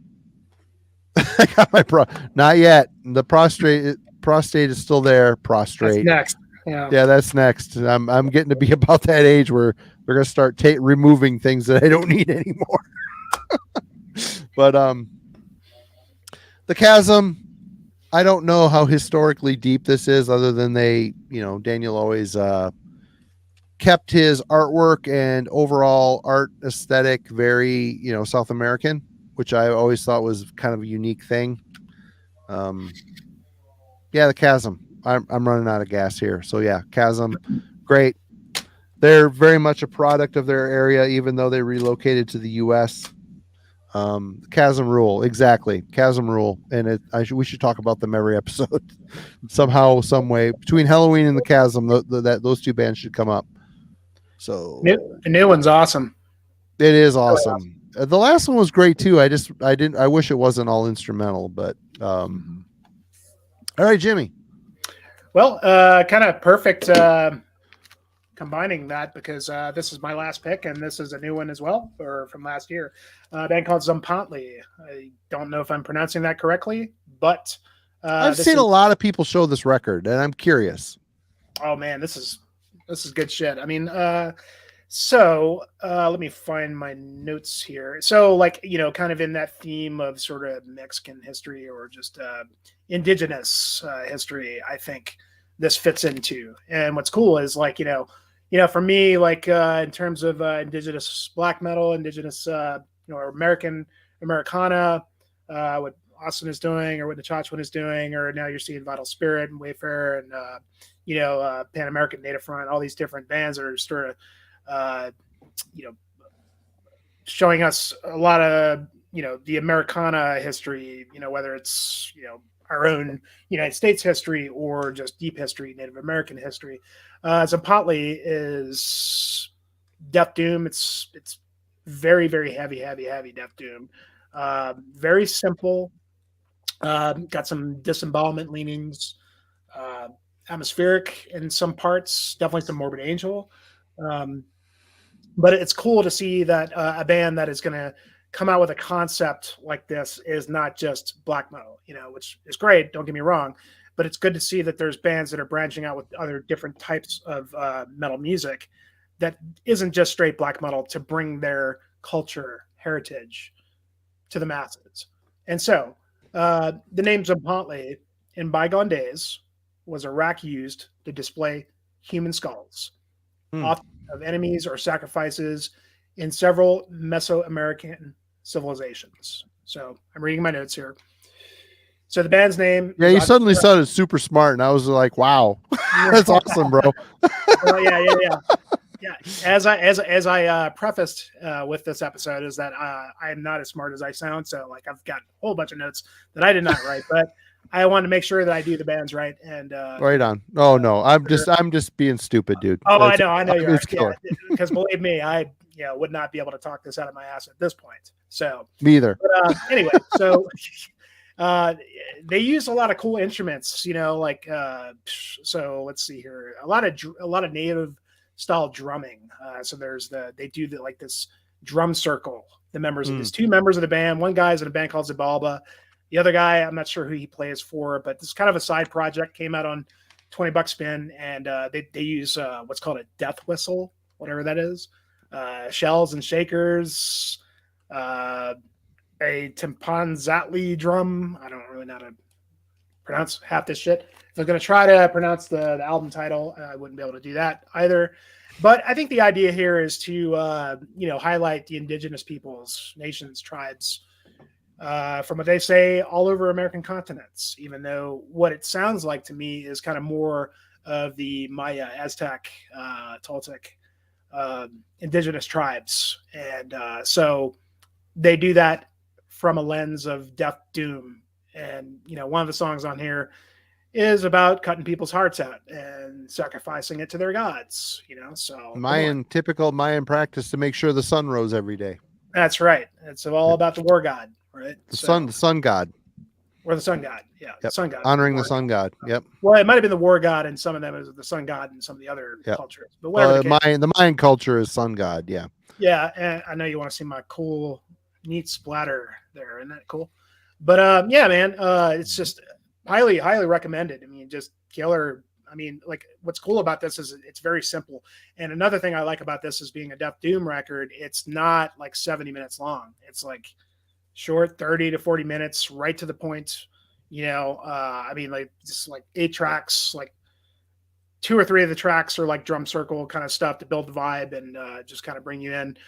But just really, really heavy killer, just death doom, man. And the riffs are simple, but like they add these like kind of just sort of melodic, kind of dissonantly melodic parts over the top to give it some atmosphere and just kind of feeling to it. So that makes it feel like that choosing a medium like this, death doom, to portray a more tribalistic drum circle or whatever it would be, indigenous style, was very, very effective and well done. And glad $20 spin picked this up. Hope to see more from these guys. Very cool. And again, this whole topic, I mean, I want to see more bands doing this kind of thing and just celebrating the heritage, the history, the bygone eras that we don't know about or hear about or see about on cable news or the History Channel or whatever it is. So yeah, cool stuff, man. I'm blabbering on. Great record. Right on. Alan. Yeah, the History Channel can be a bit of a letdown if it doesn't involve lost treasure or a megalodon shark. They don't. Couple guys from my area, Traverse City area, digging for treasure on Oak Island. Oh, they're from my town. That one, yeah. They're from my town. Expedition. Every single episode, we've got a new lead.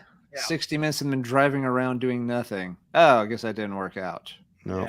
We've got a new lead. Fuck off. It's not what it once was. That kind of stuff drives me insane. And it's the kind of stuff like when I go visit my in-laws for like a holiday thing, it's the kind of stuff they will have on the TV. The marathon. Nonstop. Yes. I mean, if they are awake, it's on in the background. It's just like, how do you watch this? We found a Roman coin in the woods. Right. This stick could be the key. No, it's not. You've been looking at these goddamn sticks for 16 years. It's a stick. Right. Shut up and go do something meaningful with your life. Gold diggers, and there's no gold to be found. Yeah. Ah, God, yes. Sorry, where was I? Wrapping things up here. I'll give one. I had 2. I'll give one very quick shout out, and then I'll do my main one. Boulder, black metal project that's been very sort of noteworthy recently, and she's kind of tapped into more like some of the history, mythology background from her native Belgium. So kind of getting into a different area of Europe rather than just Norway or Sweden. So kind of cool there. But I'm not going to dwell on that one. Newer project, folks are probably quite familiar with it. I got to close last, but certainly not least, one of my favorites, Germany's Atlantean Codex. I, of course, go on and on about this band a lot of the time. This band really does tap into that historical vein quite a bit, though. The music's incredibly well written here with the band. It's you kind of Twilight of the Gods and Hammerheart era Bathory, mesh it with a whole lot of early Manowar, give them just a gorgeous, pure, golden-throated power metal vocalist, but keep the cheese out of the equation. Very unique singer. Yeah, and it all just comes together brilliantly. These guys kind of, their central theme is the history of Europe, but they look at it, from, a very interesting perspective, because they like to kind of look at that intersection where history starts to become legend, legend starts to become myth, myth starts to invoke a little bit of magic. And they also definitely keep the religious angle mixed into all of that too, of how much of an influence religion was on things and the ritual of that, and how some of that obviously again leans into the magical side of things. So it's this perfect blend of history, myth, and magic. Every song you can just dig and dig and dig into what they're going on about. I remember this is their second album, The White Goddess. When it came out, the first song on this, the first full one, Sol Invictus, one of the best heavy metal songs written this century. And I say that not even needing to stop and think about it. I'm just like, okay, sure. Let's just, kind of Google this, after the first couple of listens and check out, the origins of it. I think I spent 3 hours going down the rabbit hole of what just those two words can mean, depending on like, which particular cultural perspective you're looking at. And when you start looking through the lyrics, they've got all of it worked in. It's not like they just picked a cool sounding phrase for a song name. Every line is like, oh, okay, this is tied into that particular interpretation of Sol Invictus being this kind of agricultural ritual sacrifice thing. And it's 3.5 hours later, and I'm still reading Wikipedia and other website information, Encyclopedia Britannica articles, words for one song title. It's nuts how detailed they are and how knowledgeable they are. Part of it, one of the main songwriters, Manuel Trummel, sorry if I'm Trummer, I think I'm messing up the name. He is, a doctor. He teaches at one of the German universities. It's Universität Regensburg, and he has, his doctorates in like comparative cultural history and art history. So, yes, he literally has multiple degrees researching this kind of stuff. Some of it, they go very ancient into, Mesopotamian and Near Eastern topics and themes for songs. They also come much more recent. One of the songs on here, it's a gorgeous song called 12 Stars and an Azure Gown. The kind of lead in and part of the bridge of it, they use some of the original excerpts, sound clips from one of Churchill's speeches. Not the big famous, we will fight on the beaches one.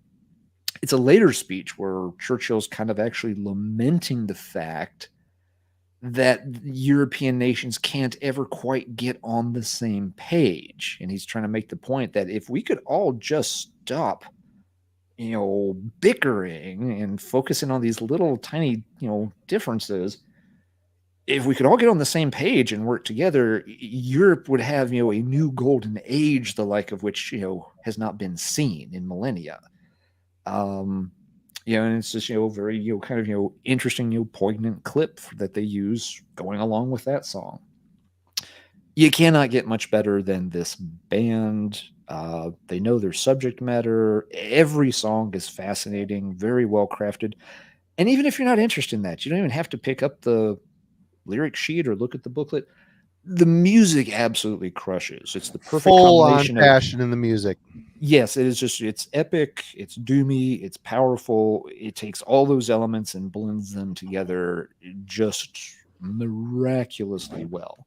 Another band signed through Van Records, Ruins of Bevrast. That guy's roster is stacked. He knows a good band when he sees it. Yes, I've gushed about him enough, but I'll wrap it up. Usually the thing I say in conclusion, and it sounds very corny, but this is one of those very rare bands I was waiting to hear my whole life. Wow. For all the thousands of metal albums I've went through and thousands of bands I've listened to, this is one of the few I was, as soon as I first heard them with some of their demo stuff around 2005, I just knew immediately, like, this is the band I've been waiting for. I love everything they've done, and hopefully they will keep doing a lot more stuff moving forward. They don't put out a ton of stuff. They take their time, but damn, is it worth it. Atlantean Codex, the best heavy metal band of the 21st century for me. I would recommend The Course of Empire, their latest album, 2019. I love that record so much. Yeah, that one. I think all three of their albums are essentially perfect. Course of Empire is probably their, if I had to rank them, it's probably the best of the three. And I'm on that tomorrow. I've heard the name before. I'm not familiar with the band. It's on Spotify. Check them out. Described it. I'm all over it. Yeah. It's great stuff, Jimmy. Absolutely. All right, Marty. What's the song? He Who Walks Behind the Years, Place of Sounding Drums. What an amazing, mind-blowing song. Holy crap. Yeah, what a great band. Yeah, and again, one of the big things is one of the complaints when you get into some of that kind of epic metal stuff is that it can be very cheesy. There's not really any whiff of cheese about music. This leans into the epic metal realm. There's no but it's not power. It's more epic. It's more earthy. It's more, I don't know. Yeah, well, it has that. It's not epic in the sense of, yay, and we shall ride forth and slay the dragon before having a flagon of mead. Fuck that shit. No, this is No, epic wait a minute. Don't go too far. The grand scope of European history, boiled down, through this particular, lens and looked at from this angle. I'm fine with the cheesy stuff. It has its place. But I mean, for people, it is a detraction for a lot of folks. You're not, if that's your complaint about, German epic power metal kind of stuff, that's not an issue with this band. It's just not. They don't do it that way. It's very different, and it works incredibly well. Yep. Check them out. Great. Flagons and Dragons is a mad song title. Yes, it is. Yeah. Yes, it is, Simon, for sure. Yep. That's a Rhapsody of Fire song title right there. Oh, which I also love. I've got about 15 between Rhapsody and Rhapsody of Fire. I have about 50, and Luca Turilli CDs.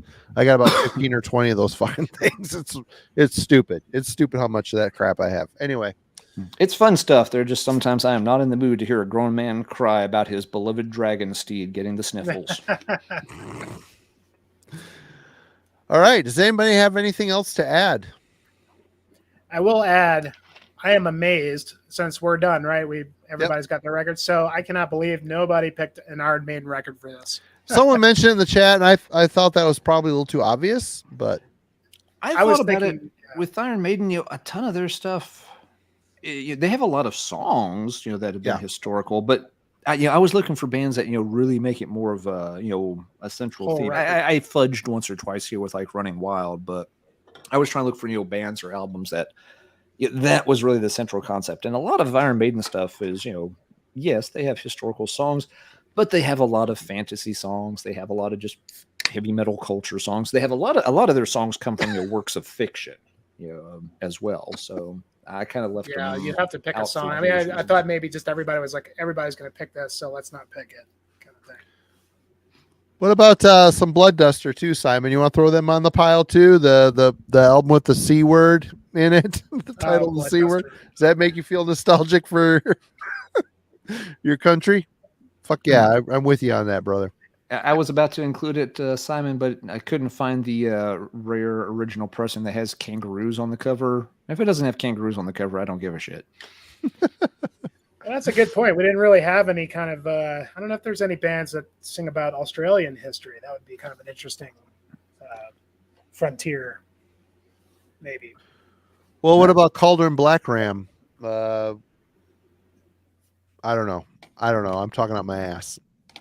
I know the name, but I don't know if that's an angle they take with it or not. You know what? Tyler, is that his name? Alaskan Bergman? Yeah. Man. I thought about pulling the second Sabat album. Dreamweaver? Yeah, I kind of thought you would, Marty. I thought about it, but I've shown that record so much. I've shown that record a bunch. They do. Hail of Bullets is another one. Yeah.